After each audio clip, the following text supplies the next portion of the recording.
Penis. special I feel stream. so bad for Anyone, the one special single stream Twitch produced. viewer to see this squid. anyone who actually watches this, this is going to be a weird one. Because Alright. the other ones aren't? There you go. Under the sea. Under the sea. I'm losing my mind. Okay. All right, since we started the session, lose let's something you talk never One had. Piece. All right. So, last session, you guys. Dragon Ball Z. Yeah. So last session, you guys left the temple. You guys headed out of the temple. You talked with the cultists there, or not the cultists. Sorry. You talked with the nomads there, explaining that you did away with the creatures that were down inside of the temple. At that point, you headed back to Bryn Shander, where you went back to the Temple of a Monitor, and you talked with Mission, and you explained to her what you found there. You gave her the medallion of a Monitor that you guys found, which I believe Wu was all like ready to just charge her for that sumbitch. Yeah. At best. Yeah. He At really worst, she's gonna was. hold on to it. Yeah. Oh God, I'm sorry. I meant to write a recap, and I'm completely blanking. I can't. We Sorry, heard about how dwarves proceeded to Yeah, I didn't know if that get was attacked or something like that. Yeah, I didn't know if you guys went to the. We went out the north gate, got lost. Yeah, but went I'm out saying, the east gate. I'm saying before, like I know you guys went to the North Look, and Rime performed again. Sorry, Kyra, my bad. It's called Rime of the Frostmaiden. It kills me. Yeah, so Kyra performed again. I know that. I just can't remember off the top of my head if anything happened between then and between you giving Mission the medallion and that. But if that was it, we got a polar bear friend. Yeah, that was no. He meant he meant before that. I think we ran to the blacksmith, and I forget why exactly. Wait. Was that the first time that you guys went to the blacksmith? Bye, Altman. Altman. Oh, damn no, it, not again. Was that the first time that you guys went to the blacksmith? I think it was, because that's whenever. Because I had I was essentially trying to get my armor upgraded. Yes. Okay. Cool. Yeah. That's what I thought. I had my weapons and left. Yeah. I went to talk to his wife and giggity and it was definitely his sister. Yeah, that's what I thought. Okay. Cool. Yeah. What's going on with this camera? Is that just me? Well, wait. No. You guys. No, Aaron froze. Am I? You guys definitely did that the session before. Yeah, we did that the session before, but we went to check up on it, and we were reminded it wasn't quite ready yet, if I recall. No, she definitely gave it to you guys before you left. Oh yeah. Yeah, she gave it I to you remember guys. we went back there for something, but I don't remember what it was. What are we talking about? Well, I know Kyra's. What happened? What happened when you guys went from giving Mission the medallion to what happened between then and when you guys met the dwarves? It was pretty much we had tavern. Okay. Because we did have to go back to the tavern. Okay, yeah. Yeah. It was really like Rime hyping up Smith in the tavern. Okay. Wait, who was hyping up Smith? Rime. DM said so. It's not clicking in his head. Wait a second. Yes, because no, that's right. So you guys 2 sessions ago you guys went to the temple. You left early in the morning And then you got back in a few hours. Yeah. And it was like just starting to get dark. You guys were let in. You went back. Because you guys talked to, you talked to what's his name at the gate. And right, because that's whenever Groff was like, I promise I'll buy you that drink. Yeah. So then we went to the tavern. And Yep. You guys went to the tavern. He's basically best friends with Groff. Yeah. So once you guys got there, yes, that's right. Okay. So once you guys got there, you were talking, that dwarf came in and he introduced you to 3 dwarves that had recently come under attack. Their names were Hruna, Korax, and Storn. They were a group of dwarves that work in a mine located at the base of Kelvin's Cairn, which is owned and operated by Clan Battlehammer, which Groff would definitely know that. And it provides most of the iron for the smithies in 10 towns. You talked to them and they explained that while they were out bringing back a sled of iron ingots to Bryn Shander, a Yeti surprised the group and killed a member of their group, a dwarf named Obok. Groff, what's up, Aaron? Nothing. Groff then basically stood up and was like, huzzah, we shall go and murder this Yeti and get the iron back. Volunteered us, really. Huh? Volunteered us, really. Yeah, voluntold you guys. So with that, you all headed out, and it wasn't even like it was already late, it was already getting dark. You guys went out the north gate, because you were told that they came in from the north, and then you guys realized that you had met this dwarf, which I have his name written down somewhere. Well, this was all Groff telling us things, so he wasn't really paying attention. Yeah. Oh, Ragrum Braunhold. That's right. That was the dwarf. So you guys had met him over on the western gate, the eastern gate, and so you guys had to backtrack, head over there, go north from there. At which point you came across the gruesome sight of the Yeti attack, where you found the blood and the dismembered corpse in a gully. And you were able to follow some fresh tracks, again with the aid of Groff's FLIR goggles, and eventually you came across the iron ingot sled being pulled by a group of goblins, and there was a giant wagon ahead that they were taking it to that had 2 polar bears attached to the front of it. With that, you guys, with amazing stealth, you were able to sneak up on these goblins and murder them before they even had a chance to blow a whistle, which then gave you guys the surprise on the wagon when you got up to it. And between all of you, you were able to kill every single goblin that was there. The only thing that escaped was a hawk that belonged to one of the goblins, and one of the polar bears ran off. But Gerard, being the ever bastard that he is, befriended a polar bear and was like, hey, can you haul this back to town for us? And polar bear's just like, okay, maybe for a Coca-Cola I would. I think Wu tried to tame that hawk too. Yeah, he did and failed. Yeah, and then Erard had to tell the polar bear, "Would you do it for a Pepsi?" And he said, "Fine, but we can't be friends forever." That's right. Yeah, because as we all know, the North Fork only has Pepsi products.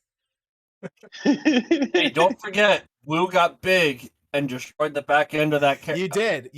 That's true. Wagon, I forgot about that. I didn't, because the wagon. That's why I have the fire thing on the wagon, because it's on fire.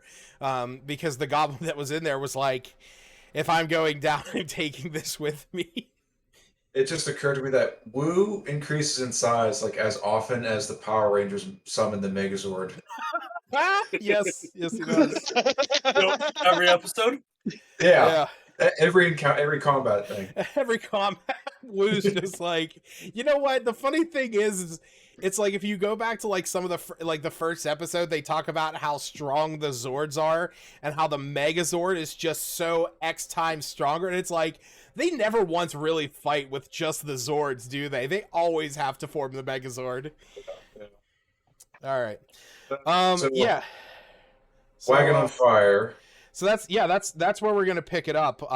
So we're gonna say that you guys, the polar bear is over here. I'm going to imagine that between Gerard and Niyagiri and maybe Marcus, you're able to get the riggings set up on the polar bear because he's not really fighting or struggling against you. We would help get all the riggings on him and everything else. Okay. What is everyone else doing in this moment? I was just kind of contemplating. Well, what do you suppose the goblins wanted to set fire to? As she was watching the wagon turn to ash. Anybody have any ideas? I'll take that as a no. The only thing I could say is they just didn't want to be captured. Hmm. Would I have any idea what goblins in this area would be up to? You can roll me a history check. I'd say Smith, Wu, and Groff if you guys want to roll some histories. 14. Yeah. Yeah, Smith. Yeah. So as a dwarf, you are familiar with Clan Battlehammer. You're familiar with their works. The iron that they get out from below Kelvin's Cairn, it's one of the major ore deposits in Icewind Dale. So it's not uncommon to hear that, these ingot sleds have been attacked along the way. It is a little bit more uncommon when goblins are the ones that are doing this, but with the situation that's been laid out before you where the group was attacked by a Yeti and then the goblins were just opportunistic in that moment. Ingots can be used for really anything, forging weapons, armor, armaments, battlements, what have you. So you imagine if they were heading in a direction, possibly in that direction, there could have been their clan, their village, their hideout, but without any more information from them, you wouldn't know enough to really go on. So basically, I just know they're opportunistic bastards. Yeah. I mean, goblins are, but I think the reality of it is you would know them as opportunistic, but that kind of goes with the territory of being in Icewind Dale, is that everyone's kind of in it for themselves, especially in the more recent years with everything that's been going on. Okay. I would just relay to I just blanked on your character's name. Rime. No, it's Kyra. Woo? Kyra. Oh. I would just relay to Kyra some information like, they're just opportunistic bastards. We must have missed the Yeti. Don't suppose there's any tracks about that, huh? Yeah, do we see anything for the Yeti? You only saw Yeti tracks whenever you were back around where the attack was. Yeah. Well, it's getting pretty late. I think we should just return, get this ore to Brinsham to see what's up, see if there's destination for this in particular, and get some rest. Aye, lass. Sounds good to me. All right. Anybody else want to do anything here at this burning wagon before you guys head out? Nope, because I'm going to ride the polar bear back to town in style. All right. Yeah, you are. Yeah, baby. Yeah. Woo's just going to be looking for more loot to gather, really. But okay. So this fire is like pretty big, or something. Or it's clearly not safe to go in it, right? No, it is completely encased Like a car on fire. Yeah. Yeah, that's what I was. But worse, made of wood, filled with thatch. I mean, the car was made of wood and it was all soaked in kerosene the night before. Yeah. I mean, they definitely had alcohol in there with them. So. Yeah, I don't see a. She's definitely curious, but she doesn't see a particular reason to like wait around for this. Oh, It's pretty late. I think it's pretty late. I don't know what else we can do about this wagon. I think we should head back while we still can. All right. So, what is the marching order looking like? You guys heading back to Bryn Shander? If the wagon's big enough, the car would definitely take a seat on there. Yeah. I mean, there's like I said, there's roughly like 600 pounds of iron ingots on there. Oh shit. Yeah, the polar bear is able to manage this, especially the fact that it's kind of packed in snow. So it's not so much of an issue for him, because you guys can imagine that like the dwarves didn't even have this benefit of having a polar bear dragging something. Dragging for them. I mean, polar bears have a 20 strength check, or a 20 strength mod or score. God, I can't think straight. 20 strength mod. That's a hell of a score. That would be a hell of a score. Oh my god, I don't even want to think about that. Okay. 20 to strength. Plus 20. I mean. Alrighty then. Right, lads. Let's head back. I agree. Let's go. Okay. So you guys, hi ho, snowball away. all right. So you guys start making your way back. I need whoever is guiding whoever is sort of leading the group and seeing as how the marching order is. I imagine that's going to be more Gerard. Considering he's out front on the polar bear, you're the one guiding the wagon. So Gerard, I need you, my friend, to make me a survival check. Can I also help since I can see further? Yes, I will say that you can give him advantage. Kyra's too busy, like, trying not to freeze. Because don't you have your new coat? Yeah, but it's still cold. All right, so it's an 11 with my +3 survival. All right. Oh, sorry, I didn't mean to do that. You're good. Okay, so you guys trek on for about half an hour. It's about 9 o'clock at night, but the sky is just pitch black. It's almost impossible to see in front of your feet. When necessary, I will be casting light on my loot to, let me see. Let me see at least. Yeah, I think that's right. So, as you're trekking along, Wu, you're trying to guide him from on the wagon. Gerard is trying to steer this polar bear. Like I said, it's been about a half an hour, and things aren't looking familiar. And it's at that point that the wind starts picking up, and the snow begins to bluster about as a blizzard sets in. Ah, shit. Getting closer to the bridge now, are we? I have no idea. I can't see anything. Oh dear. Did you lads suppose we should try and just stop for the night? We got plenty of tents at least, and we've done it before.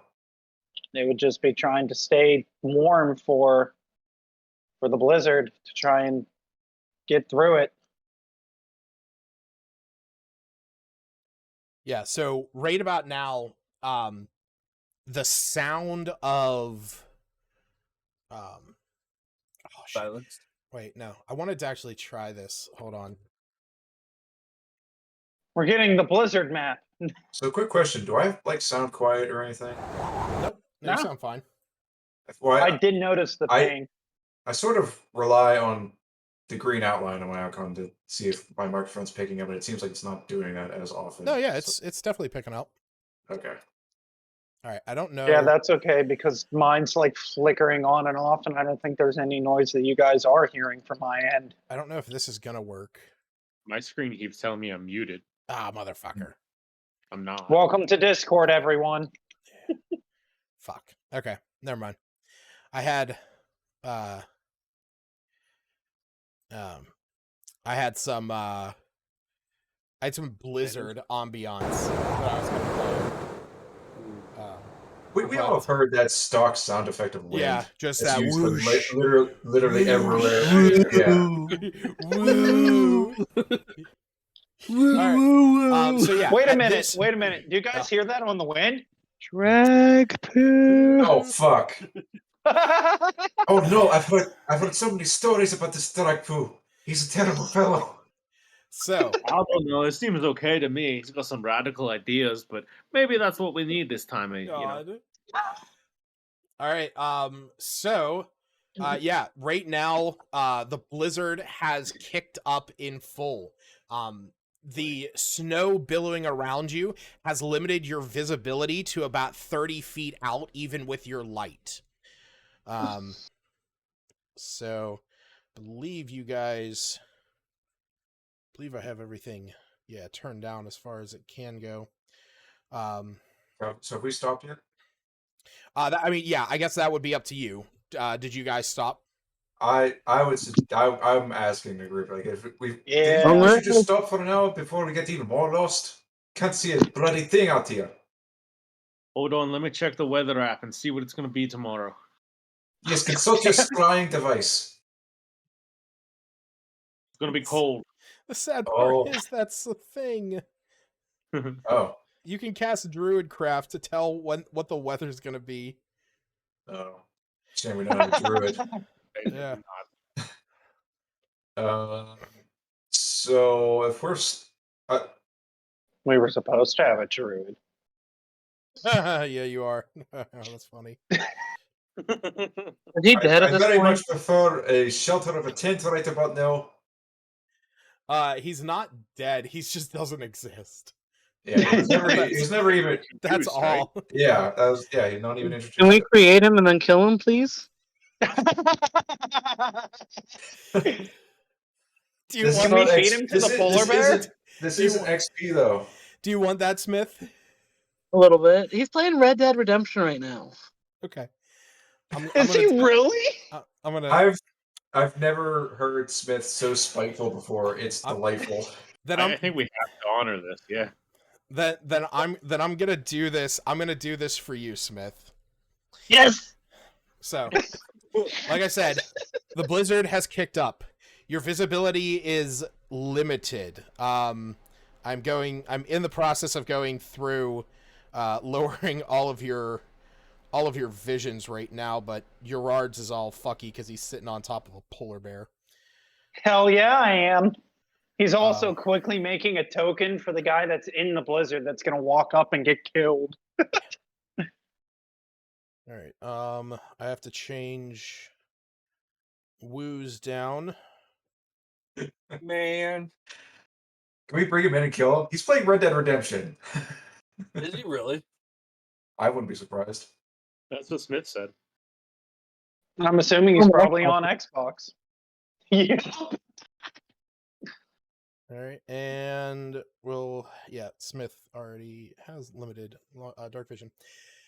So, like I said, your vision has been limited to 30 feet. Your hearing is cut down. All you can hear is the blustering, blowing wind of the snow-capped tundra. You see the few the few pieces of cloth that were left on this wagon have blown away, as the tracks that you guys were leaving behind you are now being erased from where you were. What do you guys do? Setting up my tent. Okay. Right by the wagon. Whatever side would like hopefully shield me from the wind. You know. Okay. I guess that would be the thing, setting up the tent. I'll use speak with animals because I can do that at will. And basically just more or less ask the polar bear if it'll be okay if we just camp out for the night, and it just helps us in the morning. It sort of nods and like just sort of lowers itself down into the snow. I mean, this is its natural habitat, so it's just sort of like settling in. Just like Smith. Yep. I got a question, Lucas. Yeah, buddy. How many blankets would I need to make a big enough tent for the rest of us to sleep in? We got like 4 tents or something. We all have to cuddle together to keep warm. I mean, I was gonna say, I'm almost positive. I'm almost positive you guys bought like 3 tents. I thought we bought enough to fit 2 people a tent, and then we bought a spare one. Yeah. Yeah, because I have a 2-person tent. I bought the climbing gear, but I can also probably make a makeshift tent because I have 3 blankets, 50 foot of rope. I'm 100%. We're sorry. Go ahead. Now I was just saying, I'm 100% that you guys did buy another. You guys bought at least another 2 tents because I can see that. Jared or that Gerard has one in his inventory. I just don't see one in anyone else's. But I'm going to say I'm just gonna bump. I'm gonna bump Gerard's up to 3. Actually, no. So yeah, I'll just leave it at 1 for now. But yeah, I know you guys bought at least 3 of them. Yeah. So you guys are welcome to utilize those however you see fit. I mean, worst case scenario, we can always just kill the polar bear and sleep inside of it. Like, back. No, I thought about that. I actually thought about that. It's like a fucking tauntaun. Oh, I thought they smelled bad on the outside. Oh, God damn it! It gives. It's lucky it doesn't understand common. So with the tents that we're gonna set up, I just want to reinforce it with the extra rope and the what to the wagon. Lukewarm. It's lukewarm inside the polar bear. No. Well, however, having the tent set up, I just want to secure it, make sure it's not going anywhere with the extra pythons. I'm going to use the pitons. Yep. Those your climbing gear. Yeah, that's fine. Yeah. So here's what I'll do.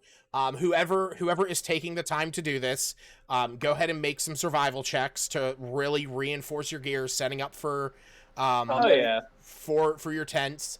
I'll give you guys advantage if you're working together.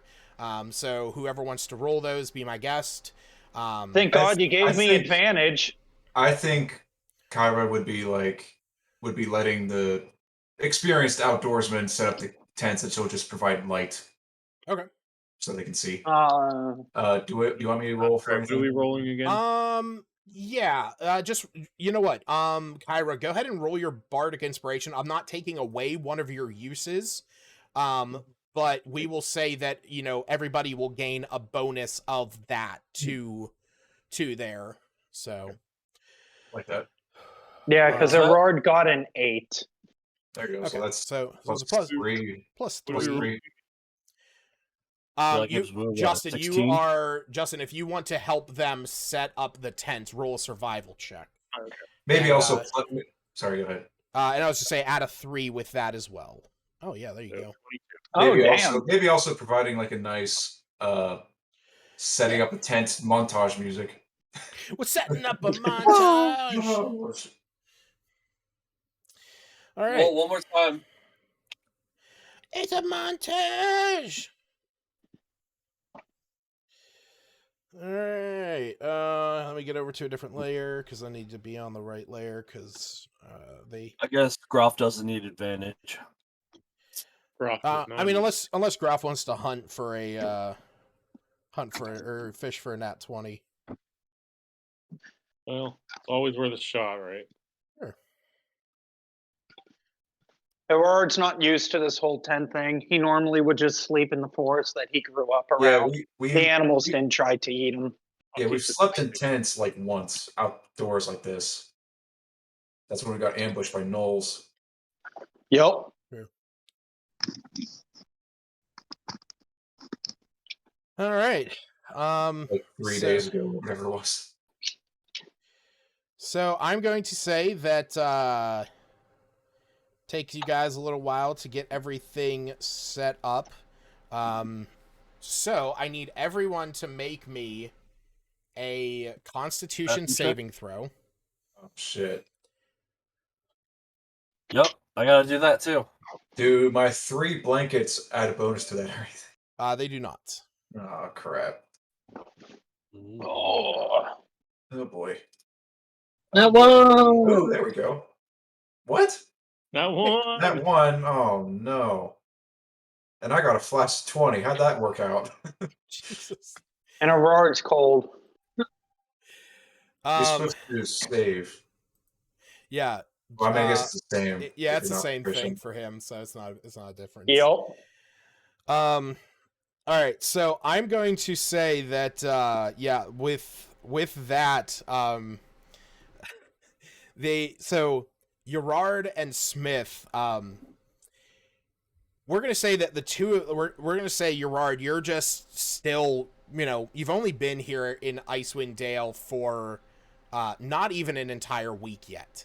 So you're still adjusting to the cold. This is really like the first time that you guys have actually like had to hunker down for a blizzard with how bad this one is. Smith, this isn't nearly as bad as you have dealt with in the past.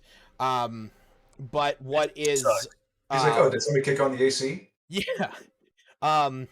What is making it a little bit more worse for wear is that you're almost getting this drive, this desire. Like, you've been traveling with this group for a few days now, and you've, for the most part, I feel, have enjoyed their company, but you're very used to the rough, the aggressive, the fighting of, being back with the other barbarians. And I think that is their more, timid nature is a little bit different than what you're used to, and it's starting to wear on you just a bit. You also feel that your sword, as you are doing all of this, setting up the tents, you're periodically having to place your hand on your sword, just to feel this wholeness, if you will. And you're just getting this bloodlust. Those goblins you killed not too long ago, they just did not quench enough. But we will say that you guys are able to get everything. So as for what the con is, it is going to be that for right now, Smith, honestly, I wouldn't have done this unless you had rolled the nat 1. So do apologize for that. But the DC was 10. And so that is going to be Gerard and Smith. You guys have 1 level of exhaustion. Oh, shit. Well, wait, no, because I rolled an 8, and then, oh no, that was the Constitution, not with the Bardic Inspiration. Never mind. No Bardic here. You got the 7. But I was raging, so I got advantage on it, and for level 5, right? Oh, yeah. We are not level 5. Is that before we long rest? Yes? No. This is while you are setting this up. Oh, so we did not rest yet. Yeah, you guys have not rested yet. Oh, okay. So. Okay, it's freezing. I'm going to the tent. Yeah.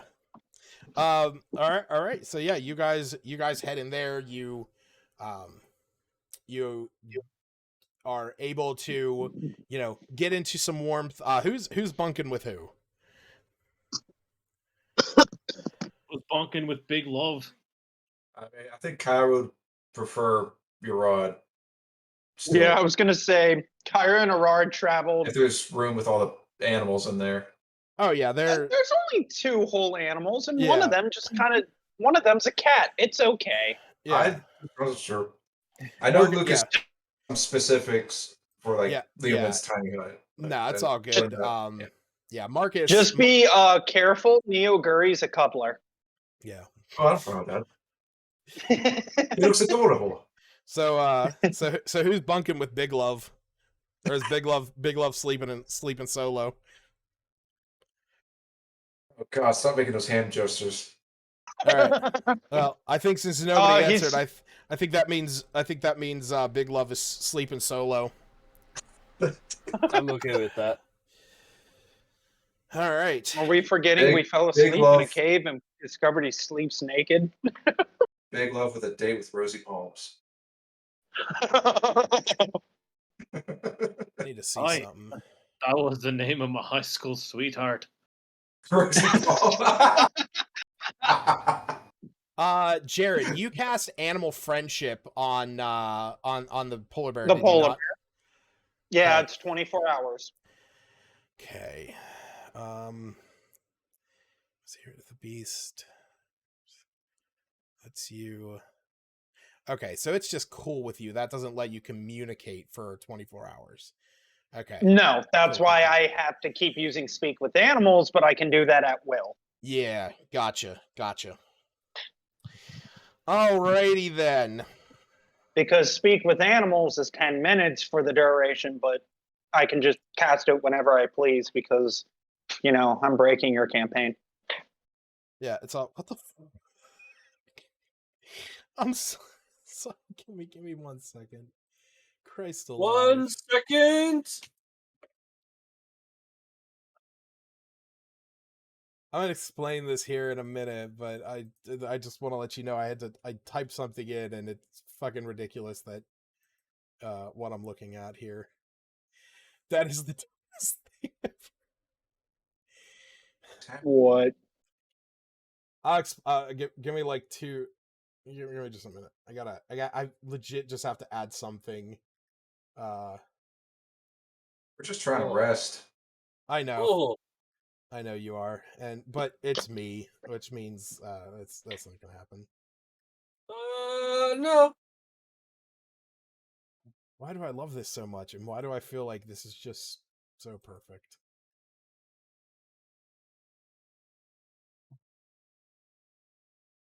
You're not allowed to TPK us just because you're late and tired. I'm not I'm not gonna TPK you.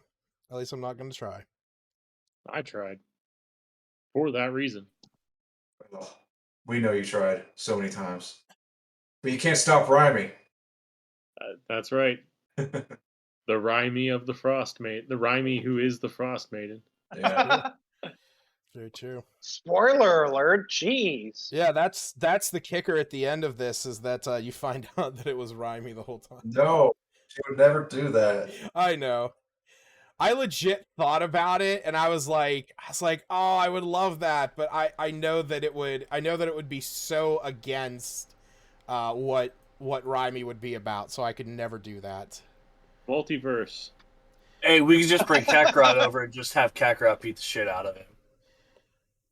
Kakarot's already in three campaigns. 3. Oh yeah. Yeah, I mean one's a continuation technically, and the other one is, it's a bastardized universe.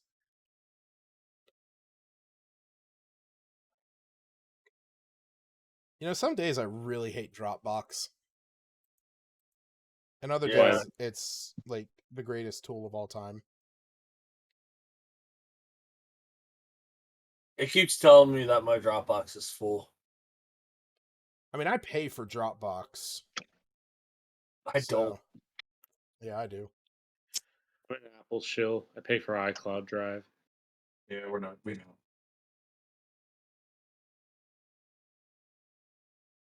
How many freaking ice devils is he adding over there? I know, right? I only have enough room on my belt for one creature apiece. I don't think we would survive, or at least that full strength one. Oh no, it's the surprise Yeti attack again. Oh fuck! I didn't even think about that. It could be a Yeti. I want to kill that Yeti though, because I want to bring its head back to the bar. No, I get that, but we wasted like half an hour because of you. It's a bunch of Yetis controlled by a druid who also needs to be killed for Smith's purposes. Damn straight. Then we can just message Kavarda saying, "Hey, your character's dead." He'd be like, "I have a We character." tried, sorry. We just don't tell them. Yeah, we just don't say anything. Literally say nothing. Then what? When he finally tries joining, you just look at him and go, "You actually have to make a new character." Oh yeah, we killed them like 3 sessions ago. I'm being optimistic. It'll be like 18. All right. Sorry it took me so long to get this done. A lot of technical issues on my side. So it's been a few Think you need hours. another iPad. I know. I wish. Actually, no. I just need Dropbox to fucking work. That would have solved my issue. So it's been about 2 hours. Okay, so we at least get a short rest if anybody needed hit dice. Yes. So you guys can account for a short rest. It's not a long rest. It's a short rest. I don't think a short rest gets rid of exhaustion. Short rest does not get rid of exhaustion, but it Or does. that's bring my life back. It does recharge a warlock's shit. Yes. Doesn't it also get rid of the temporary hit points that Kyra gave us all? Not so sure because we went to that temple at like 11 or 12. It was like first thing in the morning almost. They last until they're depleted or until you finish a long rest. No, it's 8 hours. Yes, it's a full long rest. So you would still have whatever temp HP that you had before. So if it did kick them out of there, make sure that you account for those. I think Wu also gets back his action surge and all of his rune abilities and stuff like that. On a Giant Might. I got my spell slot back. Yeah, Giant Might's I think a little that's bit off. the only thing. Yeah. So, like I said, you guys had traversed for, what felt like about a half an hour, maybe a little more, hunkered down as the blizzard was kicking in. Kyra's light being the only thing that was really kicking on. And so right now, the only thing that any of you are able to see outside of your own vision is maybe from some lanterns that you guys have inside of your tents. And the hours pass. About 2 hours go by. Would any of you have tried resting, like sleeping at this point, just waiting out the blizzard? I think Kyra would be. Okay. She's got 3 blankets on. And even if Aurora does, Neoguri has small sentinel. Yeah. Excellent. Were we taking shifts like guard duty or anything? No, we've always just had Neoguri do it because of small sentinel. So that's up to you guys, because keep in mind you are all in separate tents. That's true. So the only one that's technically on the outside is the polar bear. Kyra would definitely not be thinking about that. She just wants to wait out this storm and get to town. And Erard would essentially just have Neoguri do the small sentinel thing, since he just kind of rests by traveling anyways. Yeah, so I'm gonna say Neogiri is like, peeking his head out of the window or I mean, we'll say out of the tent every few minutes, peering around, just because he is still affected by the cold weather. Actually, yeah. So I'll say, he's still affected.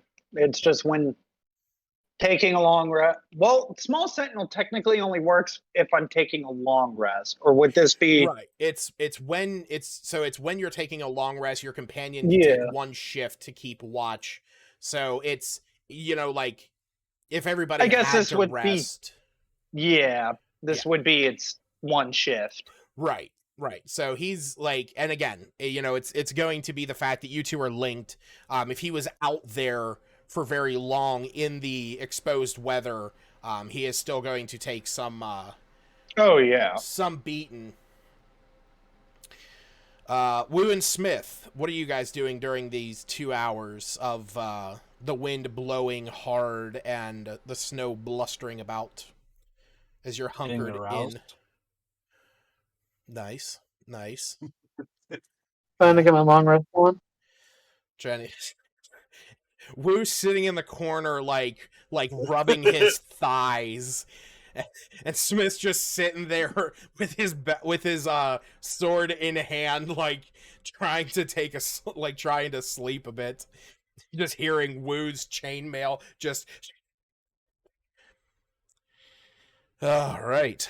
So it's like I said, it's been about 2 hours at this point. You've gotten in what constitutes for a short rest, and it's about that time. Groff, you feel something. You actually hear this moment before it happens, but you feel your tent beginning to collapse as a large mass is starting to slam into it. And it is making this strange grunting noise.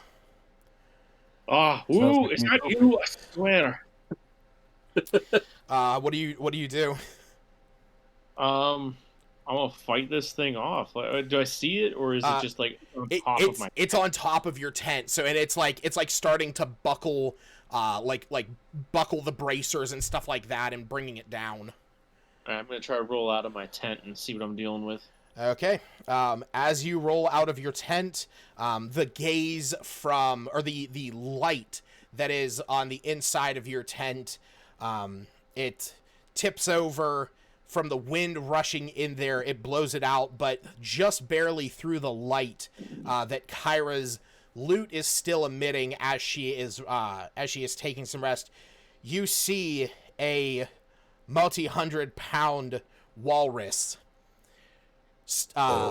like throwing itself onto your tent. Almost, the walrus wanted some big love. Almost as if it appears to be trying to scurry over it. And as soon as you roll out of there, Aaron, you need to stop that, man. And I'm not saying that it's like, for some reason, when you did that, it slowed my thing down so much that everything lagged. Like I clicked it once and it just froze. And I'm like, I was pressing the screen at the same time trying to move the walrus, and I think it tried registering everything at once. I have a skill specifically for a situation like this, and I rolled a 22. What did you roll? What did you roll? Mounting the walrus.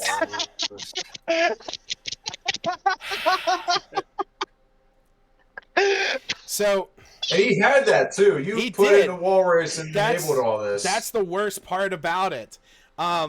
So you roll out of your tent from the light that is coming off of Kyra's tent. You're able to see this thing. It is bathed in just a very muffled pale pink light. And you see that it is not going at your tent in an aggressive manner. It appears as if it is almost trying to move behind it. There is still a little bit of tent that is left sitting up.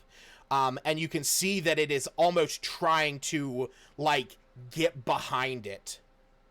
Okay, so I can infer that it's not trying to be hostile towards me, right? Yeah, you can tell that this thing is not trying to attack you. Okay. Is this waking up by everybody else? What's that? I want to try it. Is anybody else awoken from this? I want to know what what Groff is gonna do before everybody else would start waking up. As a fan of the walrus and the walrus kind, I am going to try and calm the walrus down. Okay. Roll me an animal handling check. Here we go. Here comes combat. Oh. 16. So what are you trying to do to calm it down? Just be like, whoa there, and like try and pat it down, like pat it and just like Mount it. pet it and caress it, and hold it close to my naked flesh, and mount it. So as this is happening, you're trying to calm this thing down, and you're telling it, whoa, calm down. I'm going to say at this point, the rest of you start to hear this, and it is you guys are able to peer out of your tents, and you see this walrus that has almost like half crushed Groff's tent as he's trying to calm this thing. It is starting to calm, but you can hear it grunting, and it does not seem yet fully at ease. Ira stands up with 3 blankets on her, pokes her head out of the tent with eyes half shut. Groff, just go back to sleep. Stop playing with the walrus and go back to sleep. And then she'll go back to the tent. Everard shoots up after she says that and goes, "Walrus, what?" Groff's playing with the walrus or something. At this point, Everard will like climb out of the tent and look at Groff and be like, "What the hell's going on?" A little help here. Help me calm her down. I'm gonna help him calm the walrus. What are you doing to calm it down? Speak with him. I mean, I can do it at will. Spam it. Instantaneously there? It is one action, yeah. Oh, okay. Yeah. And he has it. He does have it at will. Yep. So is that what you're casting? Or yeah. What are you casting? I should ask. Yeah, I might as well just do speak with animals, since it seems like Groff has already calmed it down somewhat. There's no need to charm it or anything like that. Rage and attack. Wait. No. What do you say to it?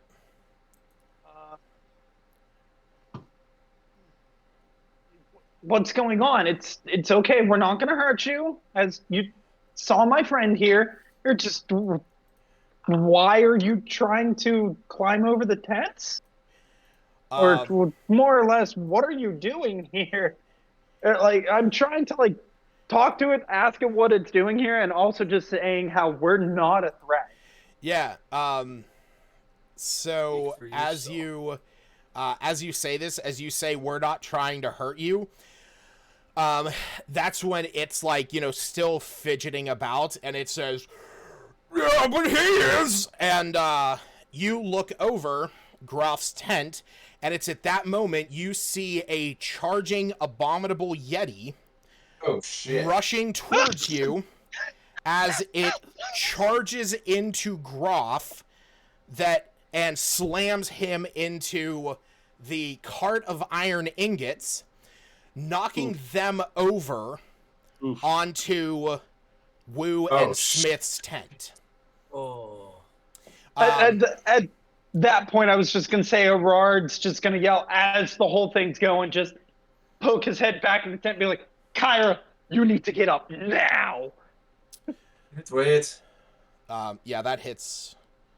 for damage. But no, I'll hear once the ingots fall over, and presumably Wu and Smith would yell out, "You'll get up." Are those not? Yep. Are those not rolling? Oh, those aren't rolling. Why did? Oh shoot! I had my rolls on private from when I was testing them earlier. Sorry. Here, we'll roll again for the attack. I rolled a 16 before. Oh, okay. Yeah, that's not any better. Groff, you take 13 points of damage. No, I don't. Oh, ye do. Okay. All right. I don't see this, do I? I need everyone to roll initiative first. And there's no other freaking opponents around. 9? Are we just running all of my animal companions, including the polar bear, just on my turn? The polar bear is going to attack. Is going to have its own turn. Just because you are not yet to a level, or you're just like not. Yeah. So I'm much not so with bonded with it, right. but Yeah. Man, I thought I rolled low. Smith. Whew. Buddy. that's okay. I want to try something that I just maybe makes sense. So yeah, when oh wait, we gotta put him over there. Damn it, Lucas. I sold W1. And I'm like, wait, that's not Woo. No, that's Walrus. That's amazing. quick, somebody play I Am the Walrus. Wait, why is it? Oh, yeah. No, we will get banned from Twitch. Oh, by the way, I don't know if it shows it for you guys, but He's wearing like a suit of armor with some sort of thing. Oh wait, what? yeah. Sorry. This was the picture that I found. That's beautiful. Is that what you were giggling at? No. What I was laughing at, and here I'll pull it up on here, because I have to show you this now that you know that it's a walrus. I really quickly added the walrus, and I'm like, I didn't understand it, but if you look at the Discord chat, this is the token it gives me. And I'm like, what the fuck is that? It just says walrus, and I hate it.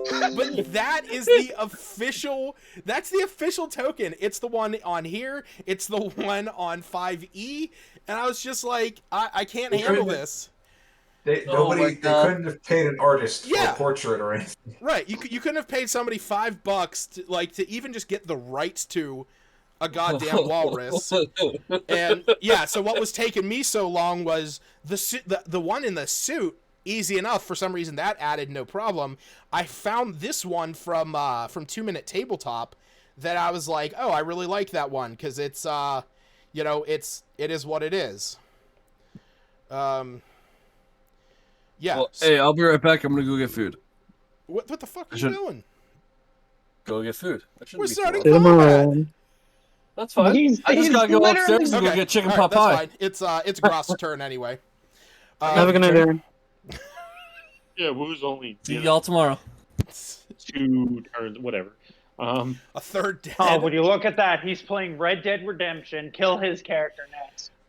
So Groff, as you are slammed into this,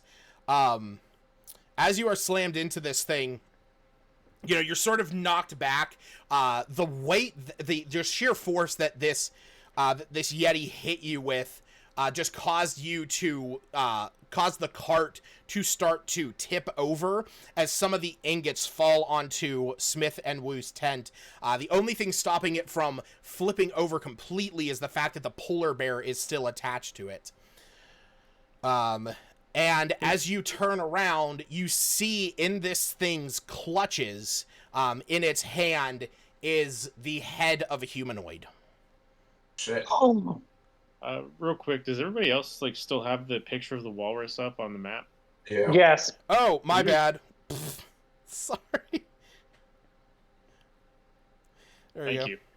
All right. Am I prone or anything, or am I standing? I'm going. Yeah. I'm gonna say that you were knocked prone. I was. Yeah. No, Okay. you know what? No.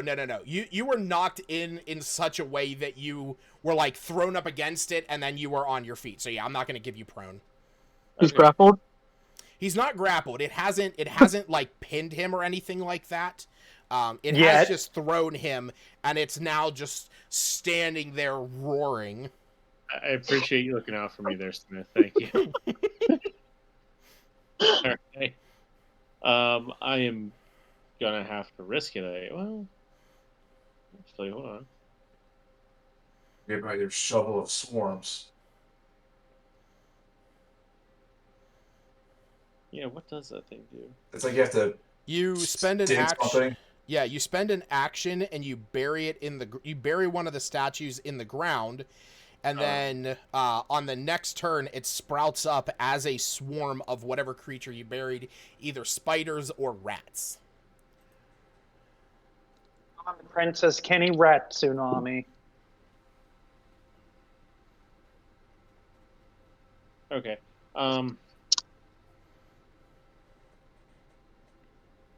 I'm just gonna risk the what's it called? Opportunity attack, I guess, Okay. and try to make my way. Let's see how far that Get is. my way downtown. I love the fact that it now gives a little marker that shows how many feet you're moving. Yeah, but I couldn't see it over my finger. Yeah, it is very small. I didn't do that before. No, it didn't. It didn't give you the little marker. It may have just given a little number. It was a number, yeah, but it was Was white, it? so it's hard to see sometimes. Gotcha. With this kind of environments. How do I get it to reset? I don't know, actually. What the fuck? Oh no! Look at him go! 100 Wow, feet! going really fast. So I'm gonna. There you go. Okay, so you have to like physically drop your character to reset it. It No, seems. I had to do it. Oh, boy. Oh, That's work in progress. Anyway, Software like all this hard. I'm going to move there. I Okay. assume an opportunity attack. Roll me a dexterity check as you are you climbing over or under the sled? I was like passing through under like. I was gonna try and like crawl. I guess I may not crawl, but like Yeah. No, that's Roll. fine. go Yeah. under the part where the pole. Roll me a dexterity check. Good old Dark Souls dodge roll. This is going to determine. This is just going to determine whether or not the Yeti has disadvantage on hitting you, which it doesn't. Yeah.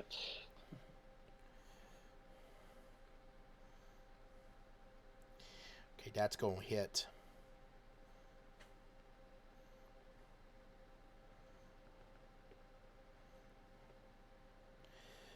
You're going to take 8 points of damage on that. Too bad. hey Lucas, Yo, buddy. are we supposed to be seeing your rolls? You are. Okay, I didn't know if we are supposed to or if we're not supposed to, just because I see the dungeon master rolls. Yeah. in the So corner. I did a custom roll on that one because, it was more me giving, Groff, the fact that he was going underneath it. I was going to reduce the damage he took, because basically Gotcha. the Yeti was crashing down into him as he was slipping under there. So his claws did rake across your back, Groff, but it also did break off one of the arms of the sled. Okay. All right. I'm gonna cast Hunter's Mark on the Yeti, Okay. and then go ahead with my first attack here. 17 to hit. Yes, that hits. Okay, so that's 7. Plus I get the gloom Gloomstalker and the Hunter's Mark, right? Yep, Hunter's Mark is a D6. Gloomstalker's a D6. That's D8.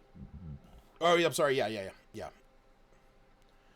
All right, so total of 15 damage from the first attack. Okay. Then, oh wait, Gloomstalker was a second attack, wasn't it? As long as you hit, then it's fine. You just won't add the damage on the. See if I hit. Yeah. 20. Okay, I hit. Oh yeah. And then. And you're just using your common arrows, right? Yes. Yeah. Okay. All right. So grand total of 25 damage. I did do it. All right. You let fly 2 arrows as you slide underneath the arms of the sled, and you hear the breaking and shattering of the wood behind you as the polar bear lets out a roar. The walrus lets out a gurgle. I am the walrus. And it is going to... For some reason, it sounds like Eggman. It is going to use its action to disengage and sort of waddle over to here. So is he standing up on 2s, or is he down on all 4s? A walrus? Yeah. He's sprawled on all 4. What do you... Aaron, what do you think a walrus is, buddy? Well, your picture indicates it up on all 2s, Yeah. so... Oh, for God's sake. That picture is just a goof. This is just your run-of-the-mill walrus. I had to ask and just be sure. Sure. Damn it. All right. Hey, you never know. Yeah, no, that's fine. All Which arm is he holding the shield in? Oh, yeah. His left. He has, or So no, it's in his right. He has a flail on his left. That's a necklace? That's a flail. Oh, for God's That's a sake. flail in my mind. Wait, is that actually a necklace? Oh yeah, that is. I Holy can. shit. I'm like, yeah. Okay. Kyra, it is your turn. You're seeing this, and I will say, now that you've had this moment, like, you see that the Yeti has blood dripping down its fur, and as it's screaming, like I said, it's sort of flailing its arms, and you can see that it currently has the head of a humanoid in its hand. Fucking inflatable tube Go man. ahead, do a quick mental check to make sure it's none of my friends. Are wounds... What? I will say that you denote that this humanoid's head has white hair. Oh my god, I killed Geralt of Rivia. Are Wu and Smith visible? Like, are they out of their tent? They are not. You do see some movement in there, but you see that, like, about 300 pounds of, or, I'm going to lower that. About 200 pounds of ingots have fallen on their tent, but you do see movement in there. Okay.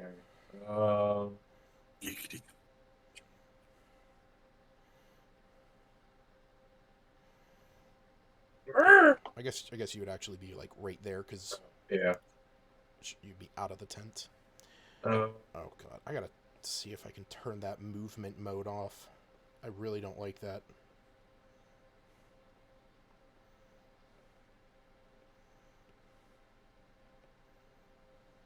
is there a way I can surmise, like, how easy it is to, like, pull their tent off to, like, get them out from it? You would have to move the 200 pounds of ingots, or you would Okay, have so to... they're, like, trapped under it almost. Or you would have to cut into the, you would have to cut into it. Oh, boy. That definitely changes my plan.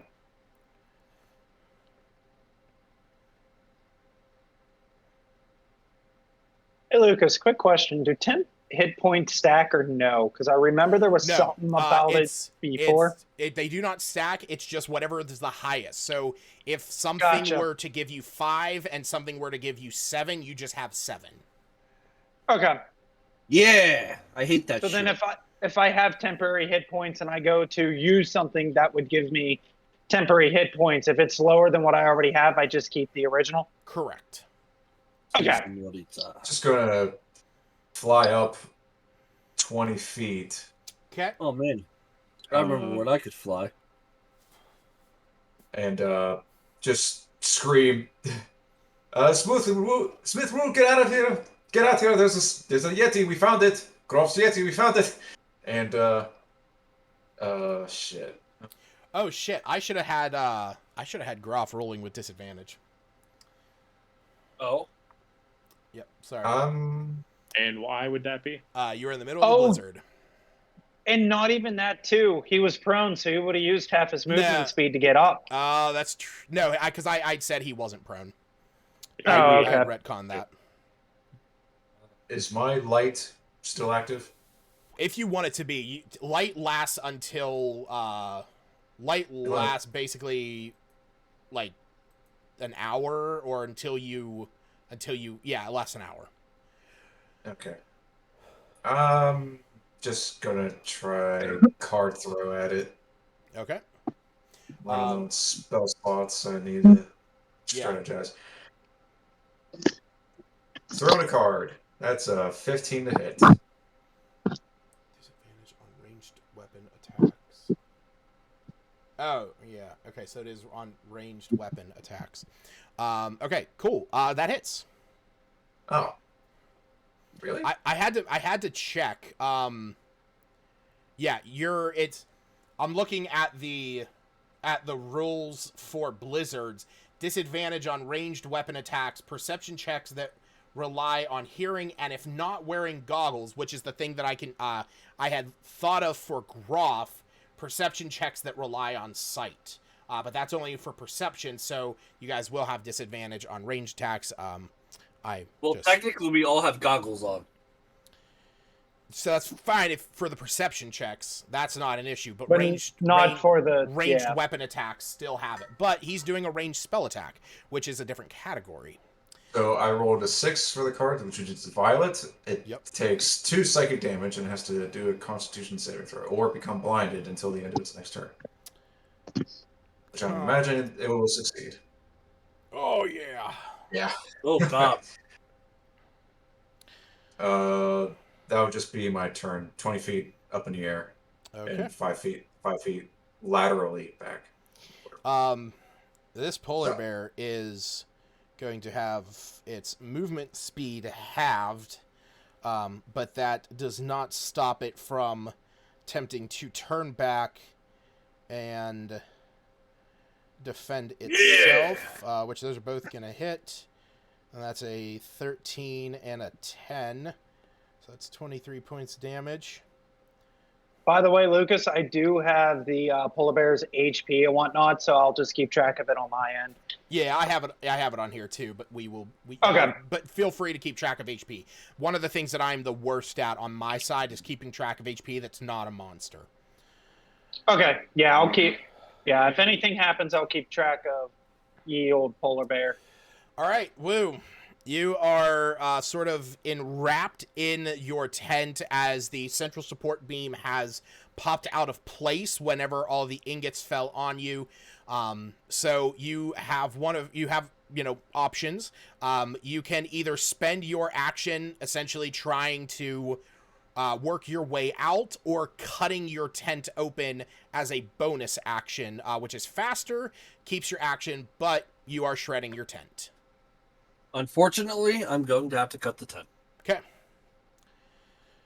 All right. So back later. I'm surprised he didn't just go, I get larger, and the tent just shatters around.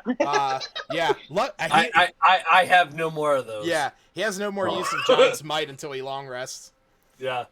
Yeah. I use Giant Might and just start chucking iron at the Yeti. Yeah. Improvised weapon, baby.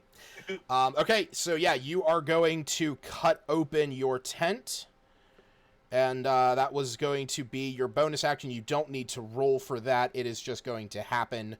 But you are now free on the outside, and you can see this giant Yeti as a polar bear is raking its claws into it and taking a bite out of its arm. There's only one creature that we're fighting currently. From what you know, you've just been, sort of roused out of your, horniness, and are coming out of your tent, and you see the polar bear that Gerard had befriended is attacking this giant abominable Yeti. You can see that Groff's tent has been sort of crushed, and you see Kyra is up in the air as a trail of violet spectral light is fading away in the air that you recognize from her card throw ability. And I am going to have it so that you were prone whenever you were underneath those, when you were underneath the tent. So you will have half of your movement to move around. 15. Yeah. Okay. So that'll get me to the abominable snowman. Yes, and keep in mind, this right here is not there anymore. Okay. Just that one or both of them? Just that one. Just the one. Okay. Yeah, just the tip, just to see how it feels. Oh, baby. Ready, God Groff to go damn it. giant, pull the other side. So I guess I'm going to go next to the polar bear. I'm going to look up at the polar bear, look at the abominable snowman, and attack the abominable snowman. Okay. Not a snowman, a Yeti. Just a huge fucking ass one. But, okay. You leave Bumble alone. He's trying his best. Oh, shit, it is huge. Yeah, it is. That's 3 by 3 squares, baby. Yeah, it is. Oh boy. All right. So go ahead and Bumble's do. just trying to be a Bumble. Go ahead and do your attack, and luckily for you, you have the polar bear here granting you a flanking bonus, so that becomes a 15, which does mean it hits. Yay! And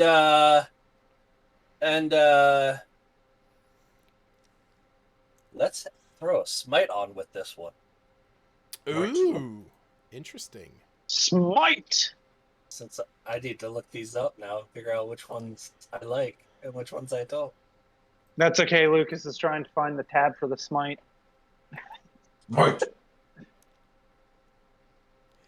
I still don't know why Nope, that not feat. Smith. I still to this day do not know why that. Oh wait, shit! Now they're working. What are they again? It's Wrathful Smite, Searing Smite, and Thunderous Smite. Searing, Thunderous, yes. Wrathful. All right, now reload your character sheet.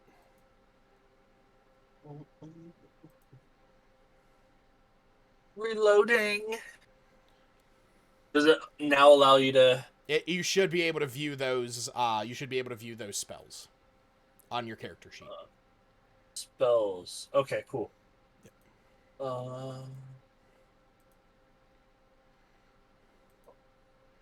Yeah, the DC is 13. DC is 13 for what?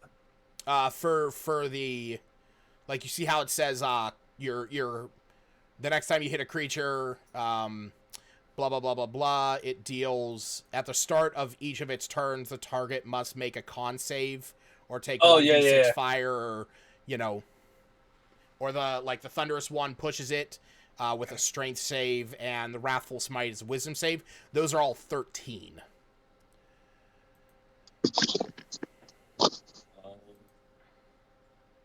I should be able to change that for you. Yes, I can. Cool. So which one are you using? I think I'm going to use Thunderous. Okay. So your attack hit. So go ahead and roll the damage for your main saber, and then you're going to add an additional 2d6 thunder damage.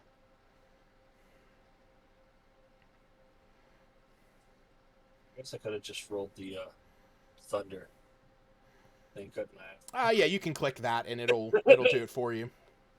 Whoopsie! It's almost how it's designed. I know, right? Bring the Yeah. thunder. All right, and if the target is a creature, which it's actually not, but it is, or I'm thinking a beast, it must succeed a strength save, Okay. It succeeds that. Yeah, so it's not pushed.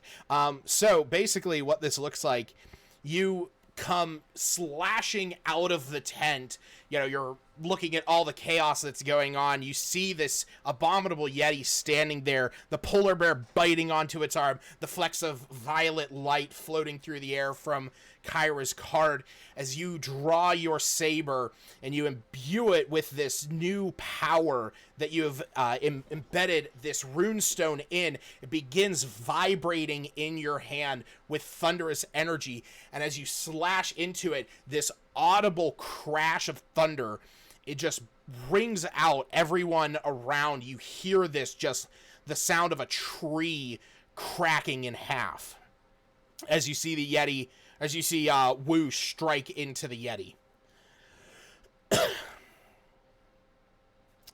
Speaking of which, it's his turn. No. Yeah. Bye, Woo. I know. Bye, Right? Snowball.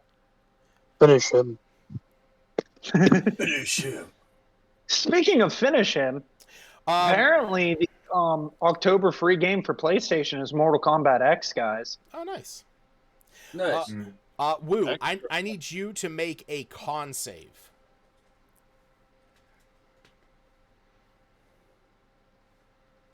$16.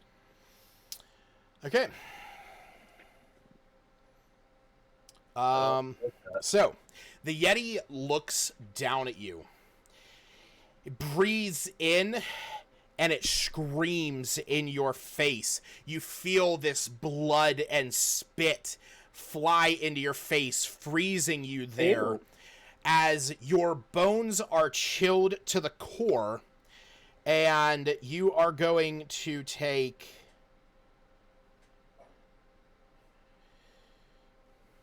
25 points of cold damage, and you are paralyzed for a minute. Oh shit. TPK. TP. You can repeat this save at the end of each of your turns, ending it on a success. Okay. All right. Yes. No, go on. Okay. And then as soon as it does that, it sees you standing there. You have your sabers drawn. Who the fuck is moving the walrus? I was trying to zoom in and my finger touched it. Oh, okay. As soon as that happens, you see that it moves its attention over to the polar bear. And that's a hit. And that's a hit. How much damage does Snowball take? Snowball takes 21 points of damage. God. That is exactly half of his Yes, health. it is. Immediately bloodied.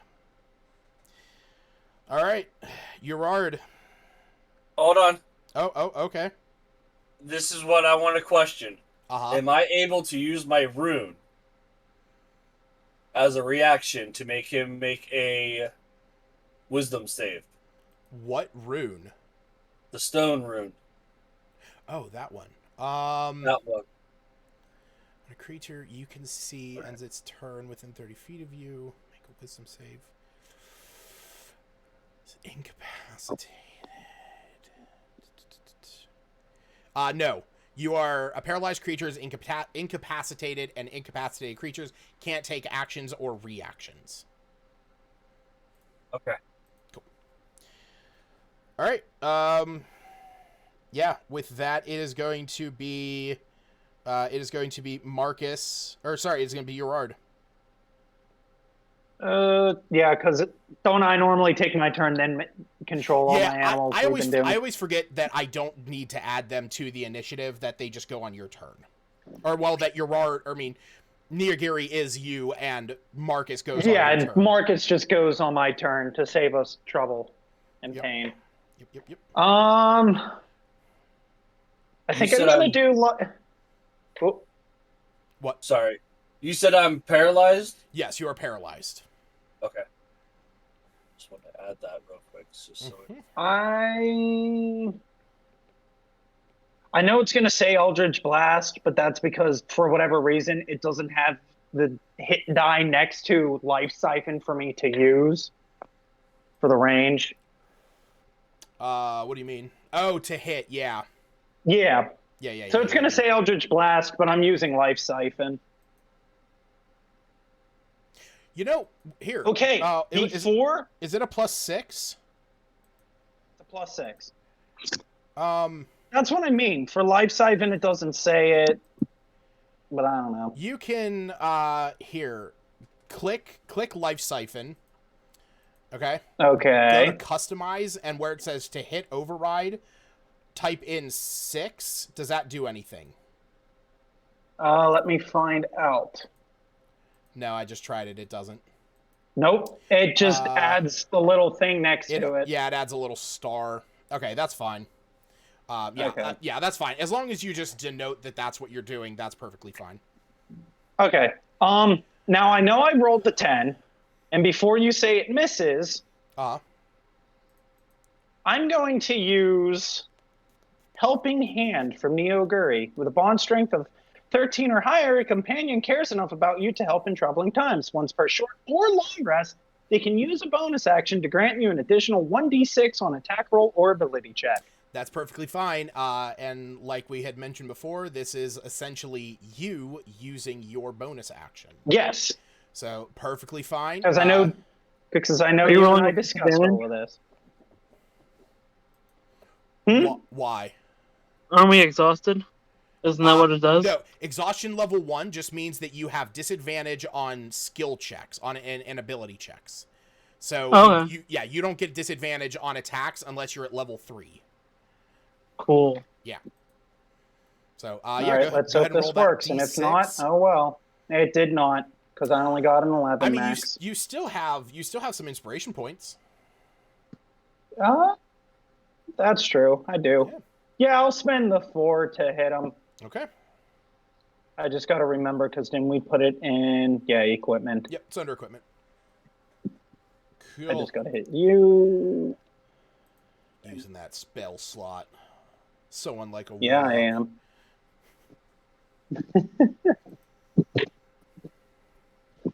I know. I'm so sorry. I'm not just using Eldritch Blast.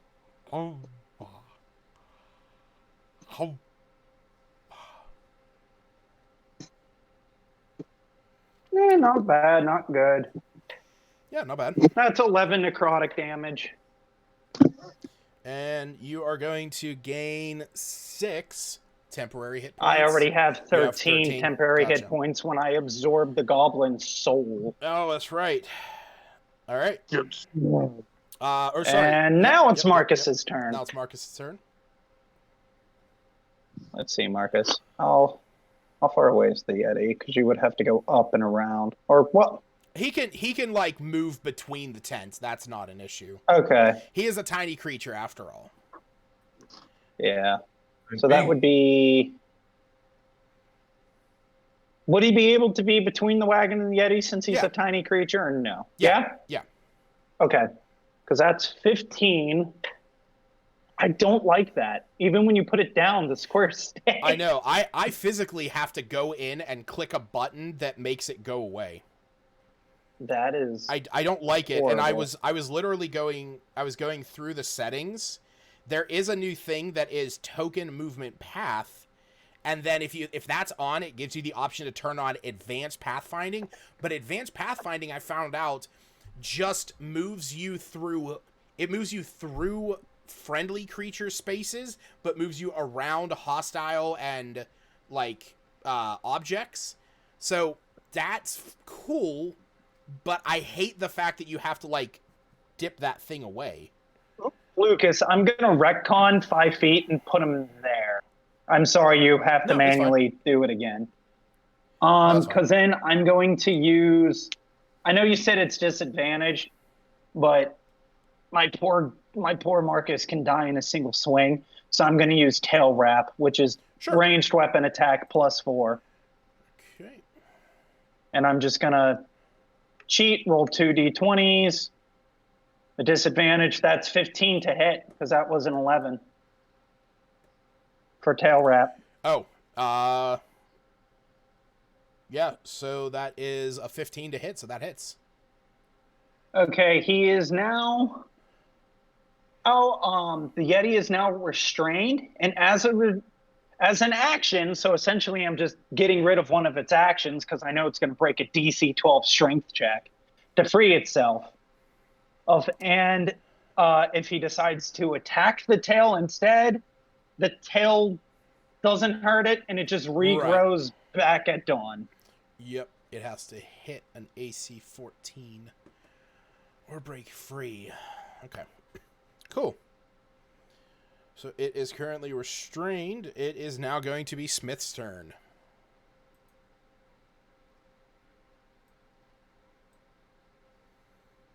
Can I get up and attack? Yeah, so with the fact that that Wu cut the tent, that is going to, you are basically just going to have to like stand up, so you're only going to have half of your movement speed, but you would have use of your full action.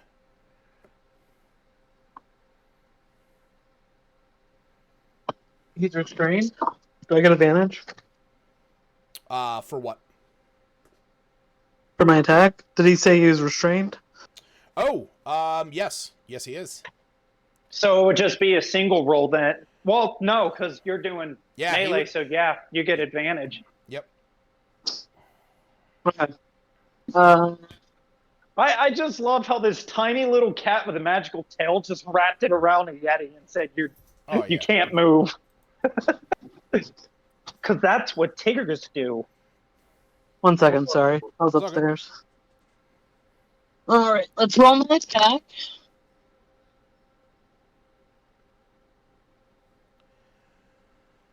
Where are we? We're in the snow, Smith. So make sure that you roll with advantage. I'm in Uniontown. No, you know. All right, yeah, that definitely hits. Hell yeah. Oh.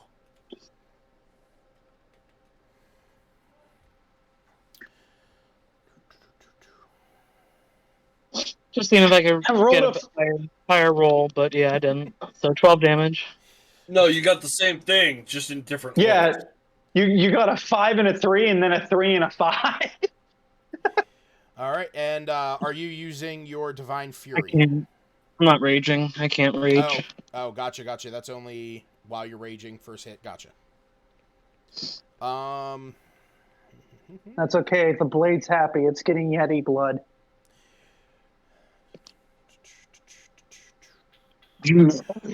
Let me ask you this, or actually, let me pose it this way.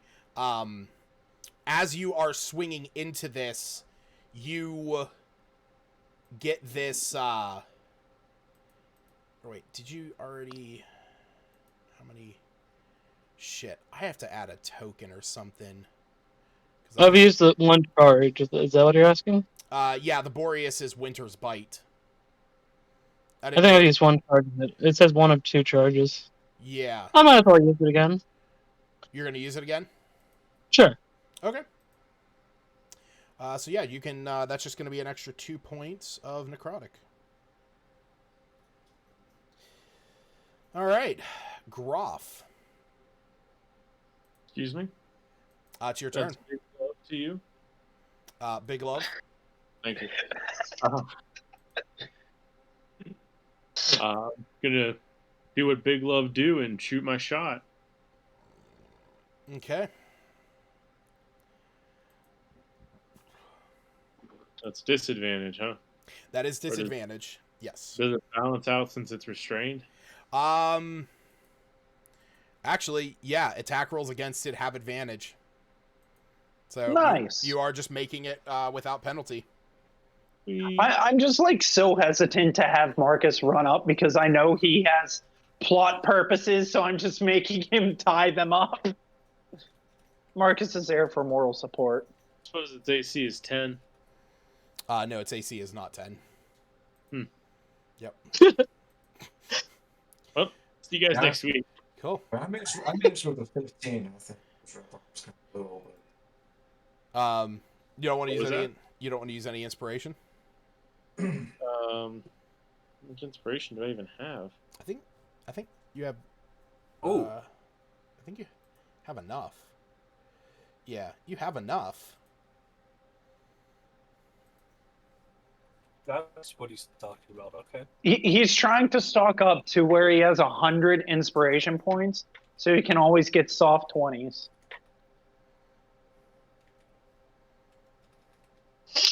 I'm using the app, and it is not telling me how many points I have. You have 8 of them. Okay. So do you want to use? Hold on 1 second. I gotta. How do you spell Yeti? I mean, you guys have already sort of narrowed it down. You would need to spend 5. Okay, that's what I was gonna guess. Okay. So I'll do that. Yeah. Okay, cool. So go ahead and roll your attack. I already adjusted your points. Thank you. Oops, went too far. Action. Okay.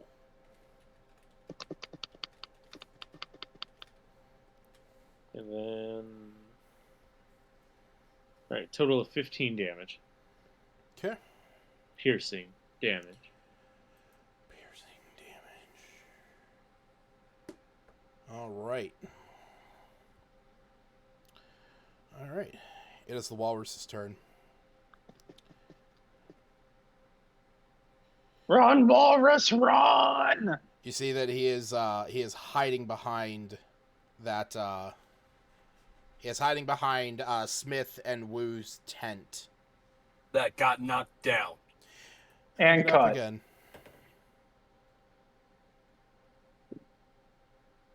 All right, Kyra.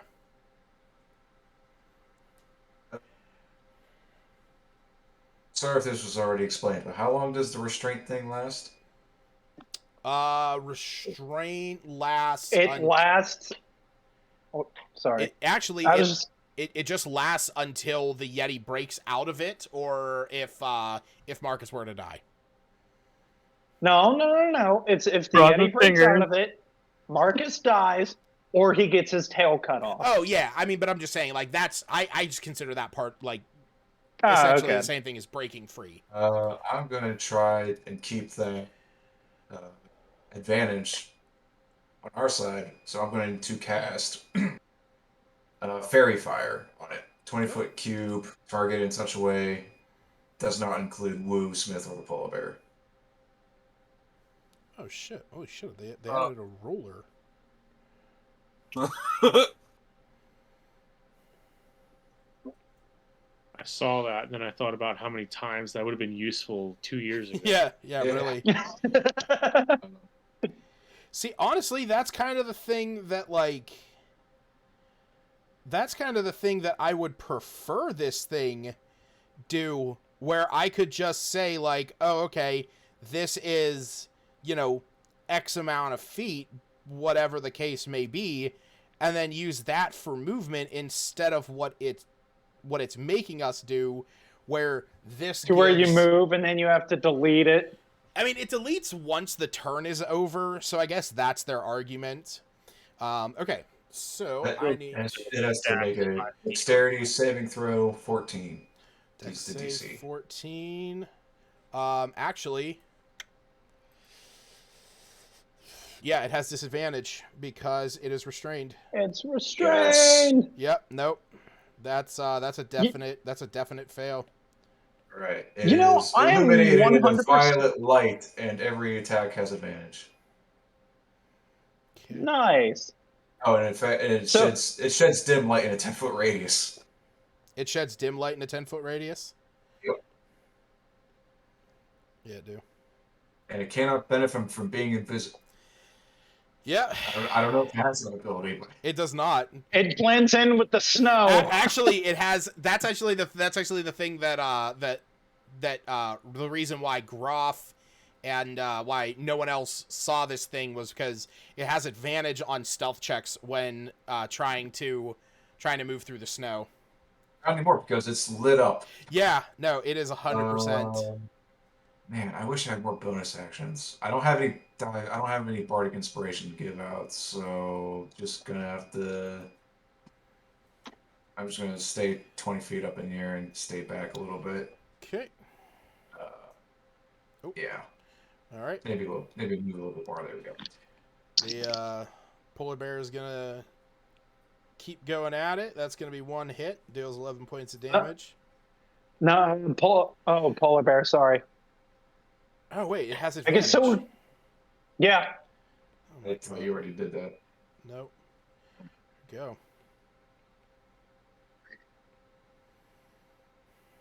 All right. Woo. You're paralyzed, so you can try and break free. That is going to be another Constitution saving throw. Oh. You piece of poop. Unfortunately, you are still paralyzed. Fortunately, there's not much I can do about that. All right. It is the Yeti's turn once again. It is going He has to to take his action to break out or cut the tail. break out. Oh, that's right. Well, that's only if it wants to break its restraint. True. Yeah. Actually, I don't know how that would work. But yeah, I'm going to have it where it is going to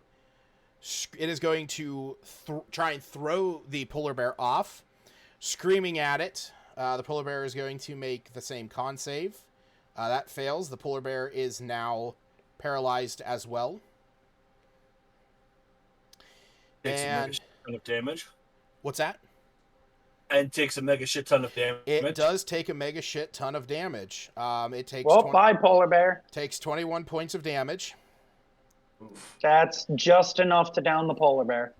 Actually, let me actually roll for it. Never mind. Because I was just taking its average. Oh, Yeah, 21 was its that average. polar bear's still dead. Yeah. So you see that it... Oh, wait. No, never mind. No, yeah, it's still dead. Well, how are we gonna get this iron over there? What's that? How are we gonna get all this iron over there now? I mean, you guys got some strong, beefy boys. We also have a potion too, don't we? That somebody could use. Of what? On the, I don't know, Grolf. What do you have? I don't Let's know go if we're Yeti gonna. first. Yeah, I was gonna say because that also falls into play of would the polar bear be downed or just flat out dead? Because potions are used if you're down, not.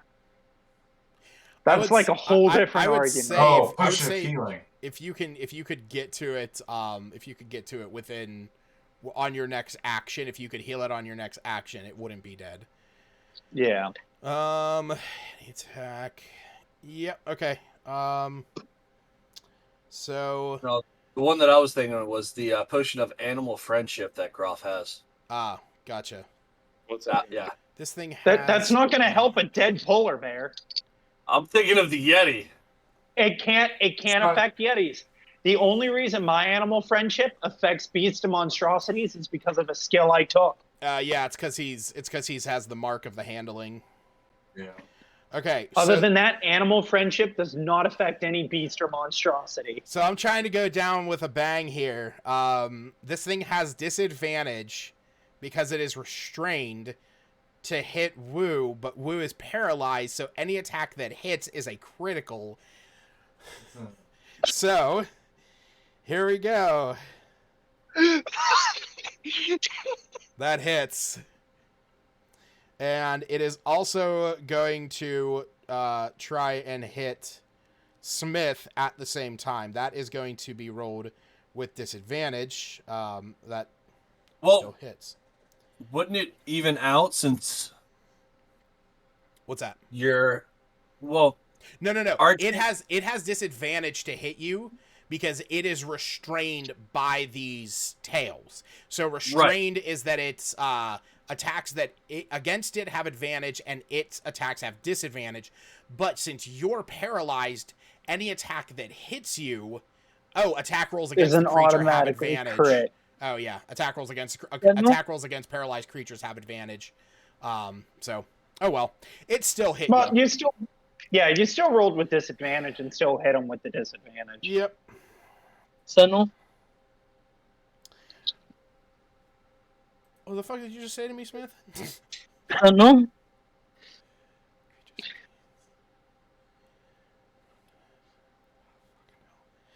All right. Yeah. Good. Woo. I've got advantage. Yes, you are going to have advantage.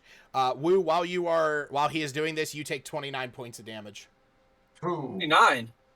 29 because he rolled his attack hit you because you are paralyzed. It is a crit. Oh my God, Smith! Gotcha. Thank God for that advantage. Yes, Smith, that hits.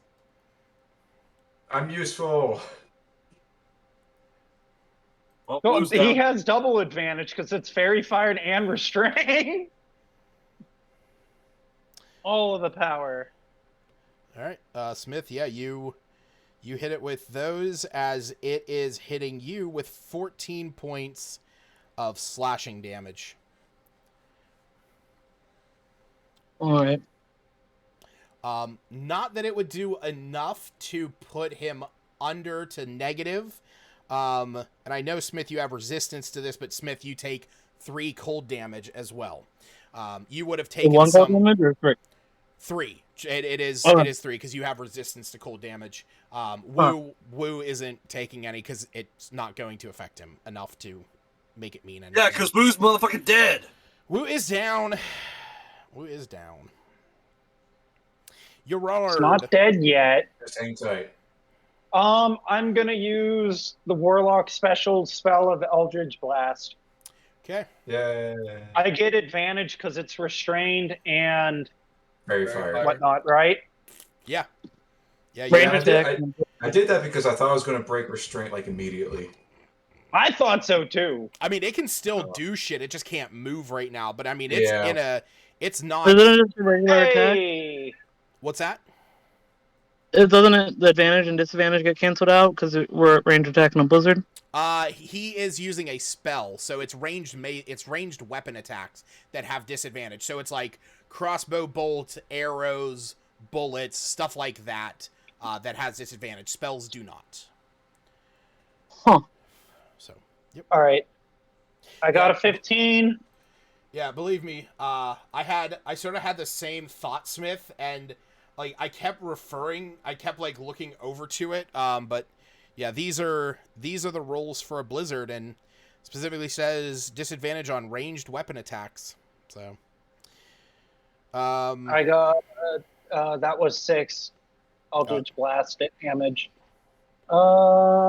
Hey, Jared, Yeah. guess how many hit points it had? Oh, shit. Hey! So I ju- literally, I just imagine as Marcus has it coiled up, Neo Curry just takes the shot straight through the head. Nice. All right, yeah. The this thing falls to the ground. So now it's literally if we can heal the polar bear within right before it's no polar bear's dead. Well, it is Smith's turn. You have like 2 more turns. It would be either Smith or Groff or Kyra. But you guys also give the have polar bear some hit points. You guys also have the reality that Woo has also gone down. Yes. Yeah, I was trying to be getting Woo up. Yeah, get Woo first. I'll Okay. save the polar. Are you healing the polar bear? I'm healing the polar bear. All right. Because in reality, it's just because Erard saw the polar bear die, but in retrospect, we need to hold this iron back, guys. Kyra, are you healing Woo? I will swoop down and use one use. I was trying to figure out better ones of the healer's kit I have. Oh, okay, cool. All right. I heal the polar bear for 9. Okay. Okay, I'll add it in the extras. So now keep in mind, and I do want to make you aware of this, Altman. So using a healer's kit just means that you can stabilize a creature and they go to 0 hit points without needing to make a medicine check. So it is only if you have the healer feat that you can use an action to restore hit points. So he's not dead now. He's not dying anymore, if you want to use that. On Woo. Oh, well, I mean, we're still out in the blizzard. I got conserve spells. I got Okay. 2 left. I'm just Cool. I just wanted conserve. to... No, Yeah. I realize he's just stabilized. Yeah, sweet. I just wanted to make sure that that was the case, that I wanted to make sure that that's what you were doing. Coolio. So, Woo, you are no longer dying. You are just at 0 hit points. Oh, but while she's using the hero's kit, she'll be like, "Oh, how did Dr. Scorenstein do this again?" Yeah. Such a horrible doctor. He couldn't even heal his own legs. You see, while you are performing using this healer's kit on him, you see Groff. He runs over to the polar bear and presses his hands onto it, as you see healing magic imbue into the polar bear's body, stitching up. Did you just smack my polar bear's ass? Smacking the polar bear around. 9 times, 1 hit point each time. All right. So at this point, I'm going to say, Woo, you are no longer paralyzed, but you are still at 0 hit points, so you are still downed. Because you are... He's just you're Is seriously no one going to help him up here? Can I just put me at 1 health so I don't have to frickin' do... Yeah. I know, right? Well, yeah, on your character sheet, put yourself at 1 hit You're point. not going to survive the night like this, guys. I mean, I don't have anything to heal with. Yeah, I mean... I'll use the potion of healing on him. Wait, what are you using? Can I force a potion of healing down his throat? Oh, yeah, absolutely. Get the funnel. Butt chug. Wait. I don't know if we need to be that. All right, Smith, go ahead and roll the 2d4 plus 2. I don't know if we need to be this rash. All right, hold on. What were you saying, Kyra? I don't know if we need to be this rash. I think we should he just needs to rest. We need to set up our shelter again. Wait out the blizzard. There's a blizzard outside. He's not going to survive the night like this. Oh. They also don't exactly have a tent, Kyra. I'm very close to expending less of my magical reserves. I will cast Healing Word on Woo. Oh, Smith was pouring a healing potion down his throat. I'd rather not, if possible. But... If we're having this conversation, yeah. Okay. He's convinced me to heal Woo if I'm able to, and I am. So yeah, definitely. First level spell slots out. Okay. Woo is healed for 6 hit points. Hey, that's max. Or no, that's not max. That's like average of what I could very do. Close. 5. Thanks for that modifier. I'll give you a pat on the shoulder. Thank you. All right. Well, Woo is going to use Second Wind. Okay. Oh yeah. Now that you're back up, you can use Second Wind. Yeah. regain some of that HP that you lost. Yeah. There you go. You get another 12 back. Yeah. God damn it. I mean, hey, it is technically a roll. You can wait 8 hours if you are downed, and you will just bump up back to 1 hit point. So that is a thing for the future. But yes, I do agree. I would have made him making con saves the entire time. Oh shit. I mean, well, considering you guys are going to have to pitch a new tent. Yeah, even if it's shelter and everything. All right, so actually, that's my question. What are you guys doing at this point? Because there is a dead Yeti body, with a humanoid head laying in the snow next to it. The one arm to the cart has been shattered. Smith and Woo's tent has a massive tear in it that is deeming it unless you were to spend time sewing it back together, or if somebody has the mending spell, then that's a different story. You also have that. No, but I have Unseen Servant. Okay. Which can perform simple tasks that a human servant can do, such as fetching things, cleaning, mending, folding clothes, lighting fires, serving food, and pouring wine. I think I'm going to have this thing try and sew up the tent. Sick. Here's the problem with that. To the best of its ability. Not even that. What? Oh wait, you just get that because you have you're a mage initiate. Oh, okay. Yeah. Sorry. Yeah. I was like, that's a first level spell, and you don't have those yet. But yeah, no, cool. Awesome. Yeah, definitely. Then you can. I'm gonna say that it's going to take about an hour to get this completely sewn back up to the point that it's usable again. Oh shit! That long? Yeah, it's gonna be a while. It's gonna be a while. All right. Well, while that's happening, yep. I'm taking the Yeti head. Okay. I'm getting the fur the best as I can, Okay. and some meat. All right. Irard's gonna investigate the head that the Yeti was holding to confirm if it was one of the dwarves. Okay. And I'm. Yeah. I want to know what Groff is doing more than anything.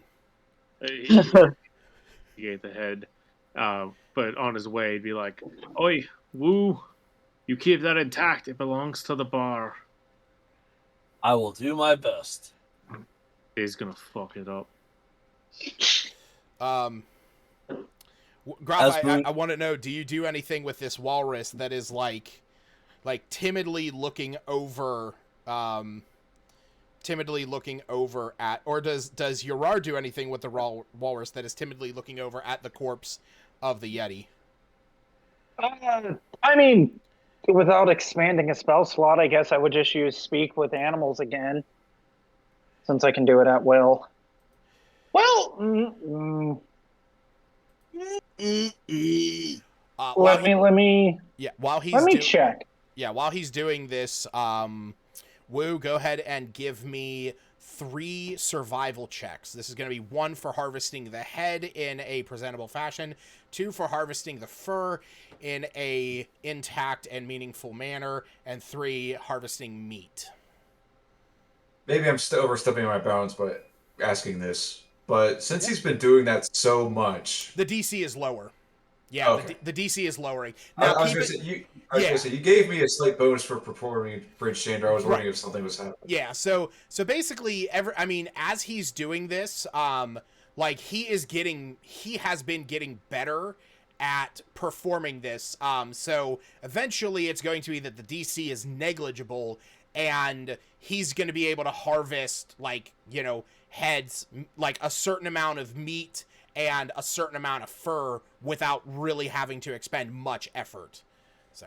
And Lucas keeps trying to increase the DC of my animal friendships, and it's not going. I'm not necessarily increasing it. You're just rolling as high as you can, and it's granted, a 26 persuasion isn't gonna have the king handing you the keys to the kingdom, but a 26 to talk to an animal is going to get you a little bit, something. But yeah, I guess I was just debating because I'm like, I did regain animal friendship with my short rest, so I'm not expending a spell slot because of my primal connection. But there's no point because I also don't know if that cancels out the polar bears. But even then, there's no true point in befriending the walrus whenever we're casting it, because we already have the walrus's trust, give or take. I mean, I just want to know if you were talking to it or something. Yeah, I'm gonna use Speak with Animals, and animals would be like, and just see. I told you there was nothing to fear. We have it handled. Although could have done with a little less casualty, but we handled it. Woo, you were able to successfully get the head. What is considered a good quality, I forget how to spell this. Yeah. How to spell quality? Fuck you. That's when you go into Google and not Google, but you go to text somebody and just voice chat that shit. Unless you Look, have a it's speech weird. impediment like me and it fucks it up 10 times worse. I was not going to bring that up. I was just trying to let it slide. So yeah, It's if y'all okay. get a random message from me that you're like, "What the fuck?" That's more likely me trying to figure out how to spell something. It's okay. I'm used to ragging on myself, Altman. It's okay. You know, Question. there's one of those things you never want to search, and it's it's D&D huge meat. Oh no! I thought you were gonna say Yeti head. Oh, but boy, did I find what I'm looking for. I just had a thought. While my unseen servant is mending the tent, I want to try and do my best and just get Song of Rest going Okay. during this downtime. Ugh.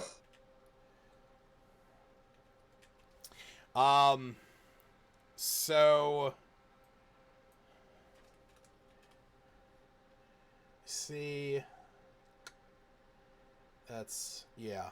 I'm gonna say that you're able to get like a good 30 pounds of meat off of this thing.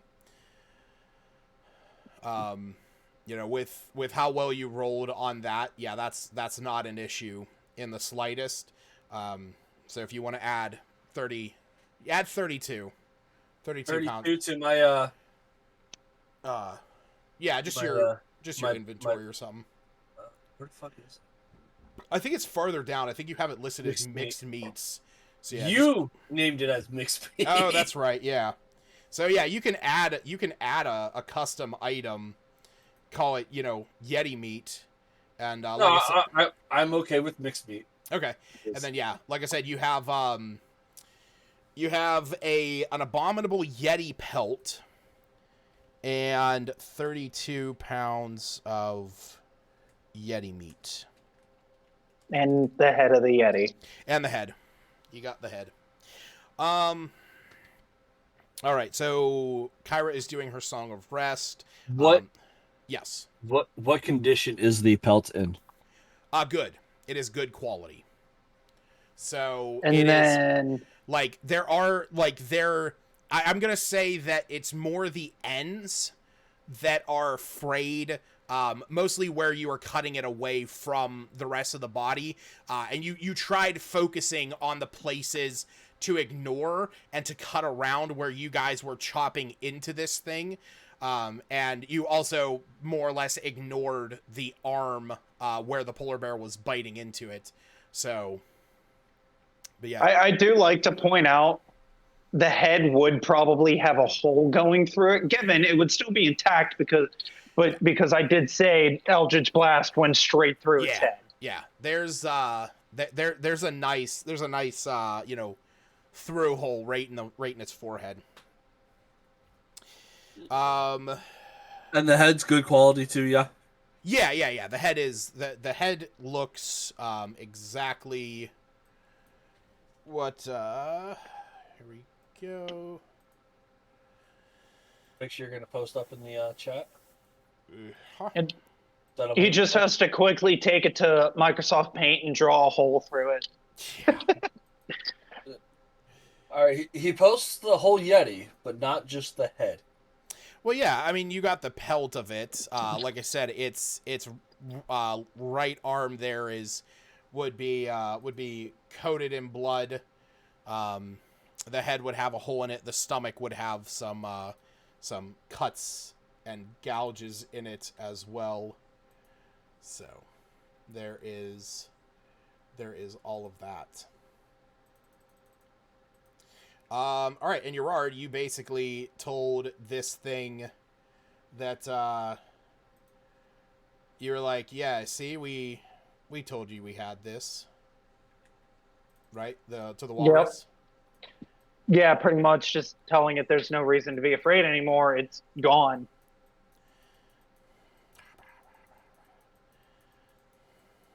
Sorry, I'm being being a child over here, and here you go. Here you go. Woo.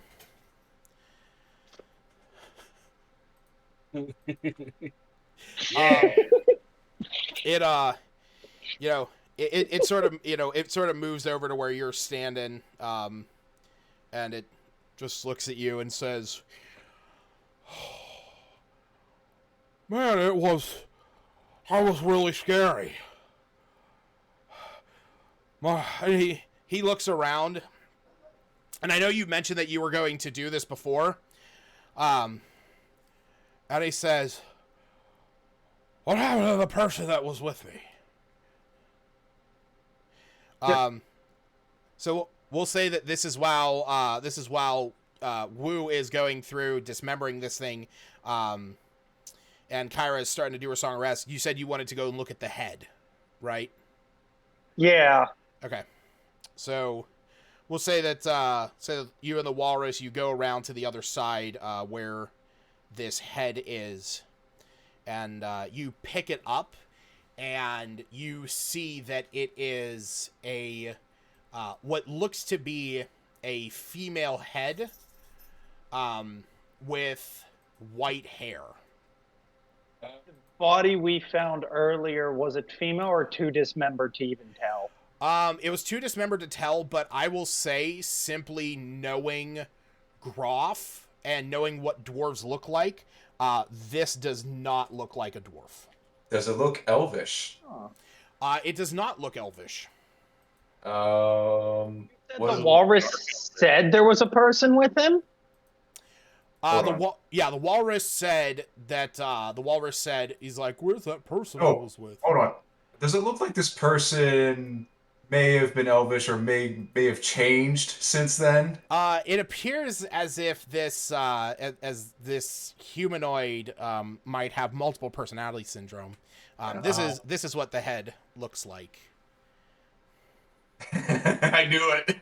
But cut from the neck, blood sort of, frozen in place, a look of horror on their face, and the hair, while it is white as the snow, it is coated in blood as well. They don't seem important. I'll look to the walrus and be like, "So you said you were with the person, or you saw the person when you were running away?" "No, I saw I was coming out from the lakes, and the Yeti started to chase me. And this person came out and started throwing lights."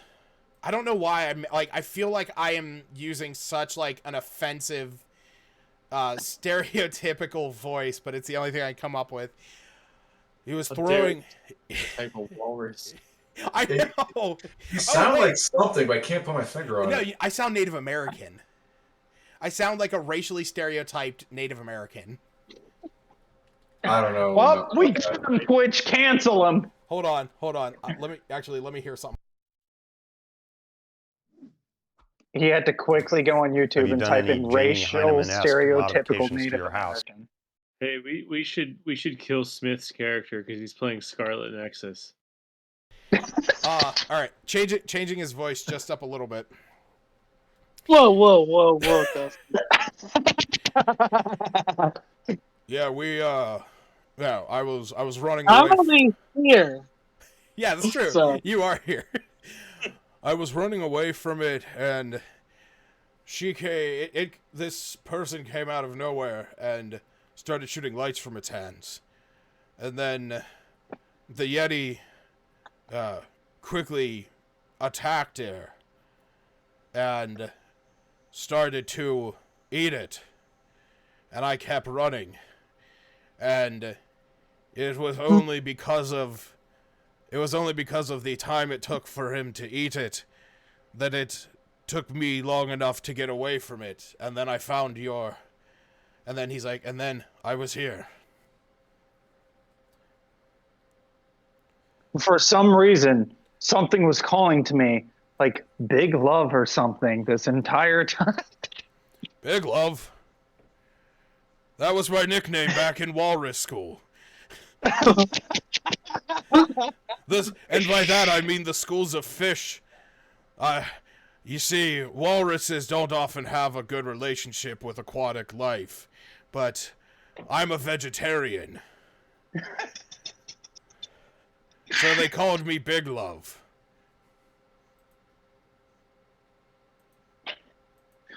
Oh, That's great. well, this is definitely interesting. The magic user. Huh.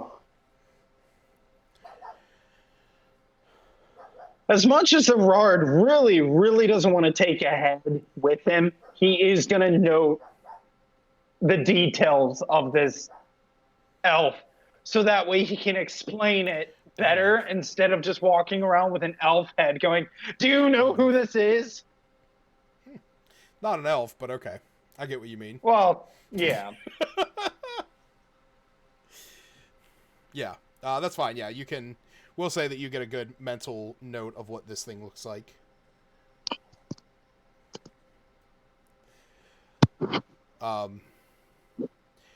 So, are we going to say that, during this time, the unseen... While this conversation is going on, the unseen servant is mending the tent. Wu is starting to get this. Everyone just sort of like... Are you... Smith, maybe this would be a good question for you. Are you putting the iron ingots back up onto the cart? Sure. Okay. Sounds like a good idea. All right. Cool. So yeah, with that, are you guys once everything is sort of cleaned up? Like I said, it is going to take about an hour before the tent is fully fixed. So what are you guys doing in that hour? Trying to stay warm. Okay. And Song of Rest. If anybody's using a hit die to recover hit points, you add a d6 to it. Are we short resting or are we long resting? I mean, short resting until we can get the tent fixed. So yeah, so you're gonna have an hour. Before, and I'm not gonna throw something else at you guys before something like that happens. But essentially, you guys, what's up? Damn it! You're not gonna throw someone else at us? TP. Like a druid or something of that nature? Yeah, that was cut off Kevin's character. What happened there? That was his character. Oh, the head the Yeti is holding is yes, Kavarda's character. That is his character. His character. I thought everybody else picked up on it. Yeah, because his character was Asher Lee. Because it was either Asher if he was in a male form, Ashley if he was in a female form, but he's a changeling.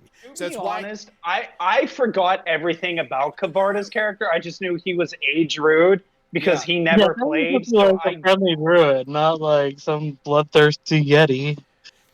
Well, I mean, you're like. So here's the thing: the Yeti was happening. That was part of this. The walrus and the changeling. Well, that I sort of added for the fun, and I added the changeling for you, Smith. The head of the changeling. But yeah, so no, that character is dead. You'll find more about why she was in the area when you guys return to Brinchander. Hell yeah. Lucas, real quick. Yeah, buddy. How often can I use those smites? Oh, shoot. Yes, we should do that. So every time that you use one of those, what you want to do is roll a d6.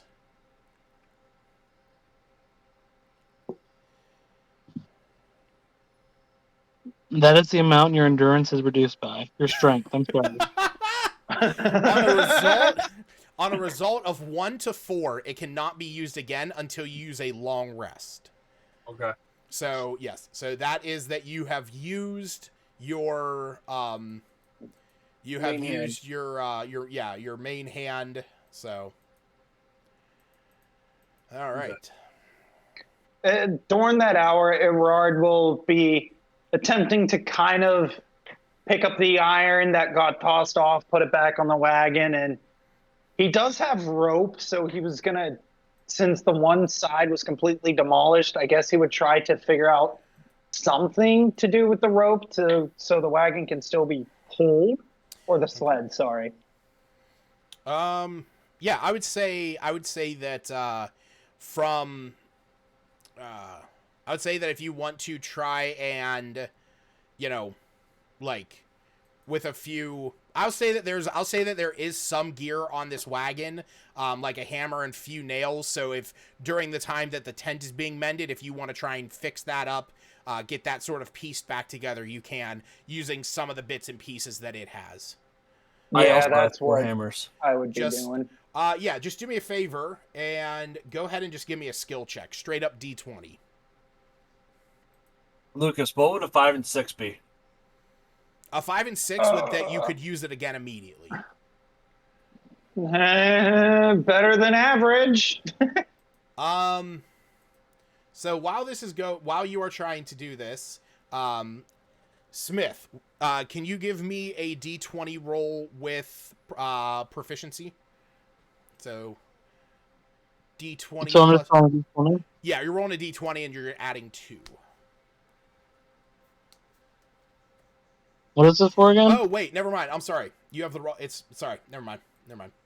I was looking at your character sheet and I saw you had Smith tools, but it would need to be wood carvers. Yeah. No, carpenters. I don't have those. You don't. I was gonna say Are we too, level I 5 do yet? have a hammer and a crowbar for adventuring gear.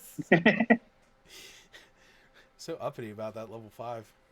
I want extra attack so bad. I know.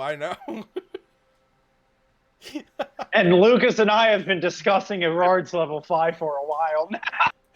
I mean, hey, I don't want Level 5? level 5 is where shit starts to hit the fan. Across the Yeah, board. it does, Lucas. I got confirmation, Justin. Yes. No. Cool. Yeah. But regardless, Right. So here, before we finish up, the main thing I guess I'm getting at, because like you're all going to take a rest, or you're all going to get everything cleaned up, and then you're gonna rest, Thank God. because the blizzard, whenever I had originally rolled for it, is going to last for 7 hours. So you guys are going to be out here pretty much all night until you guys are able to fully rest. But I kind of want to know, is anybody doing anything with the walrus? Or are you just kind of letting it go? Kara's kind of pissed at the walrus. yeah, I'm just gonna more or less just let it go and just. I mean, I love that person song. Is That's about Groff it, doing just- anything with the walrus? Roll that While out. holding a rose between his teeth, he will offer the walrus lodging for the night in his tent once it's back up.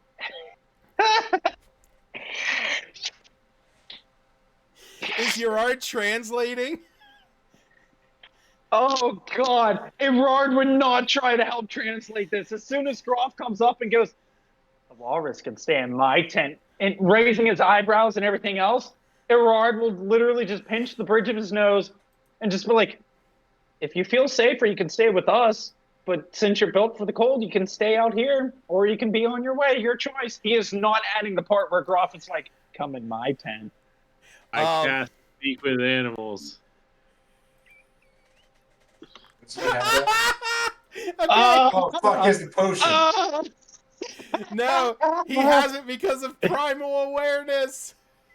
He can cast it once a long rest. All right, you're able to speak to this thing. Because he has primal awareness while I have primal connection. You're able to speak to this thing.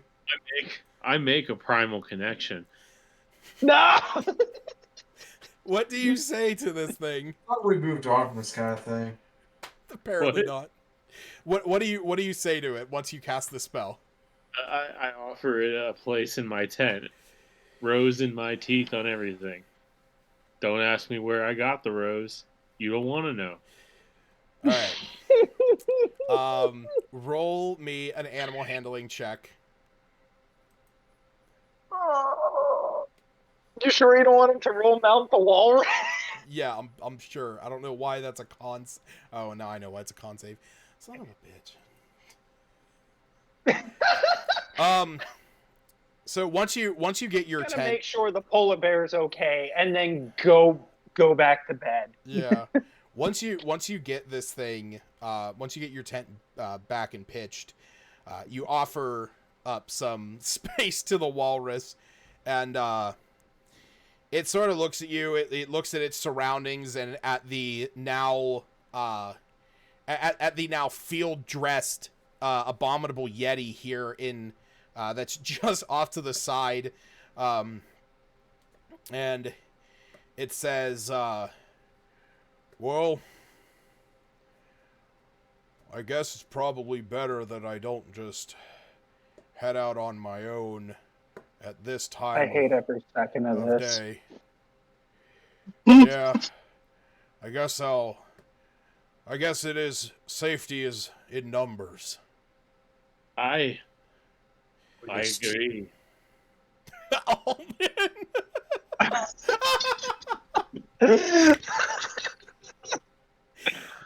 Yeah, so that is where we're going to call it for the night.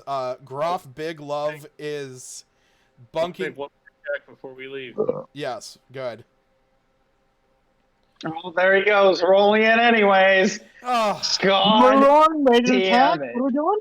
And he rolled a flash of 20 too. he did roll. All right, I'm ready. He did Reckless roll. attack. He did roll a flaccid 20. So Jesus Christ, Smith. So we are going to say that since the walrus does take up the majority of Smith is just out there in the snow, just like swinging his sword around. He's trying to keep himself warm and limber. We're going to say that Groff, you are the walrus has gone in there and you've sort of just like laid on top of it, just sharing warmth. Yeah, I did. Sharing something else too. Yeah, baby. That is where we're gonna call it for tonight. When Calorax told me to bond with animals, I don't think this is what he meant. He comes, yeah. It's like he sees like the lantern, the hooded lantern from Groff's tent, and he sees Groff like climbing on top of it, and he's like, "This isn't what we meant by connecting with animals." Oh my god. I'm communing with nature, all right. You need to keep a bottle of bourbon up here again. Do you have like a sock laying outside your tent or something? Yeah. Husk. Yeah. Oh god. You know, you put your scrimshaw out there that says "Big Love." It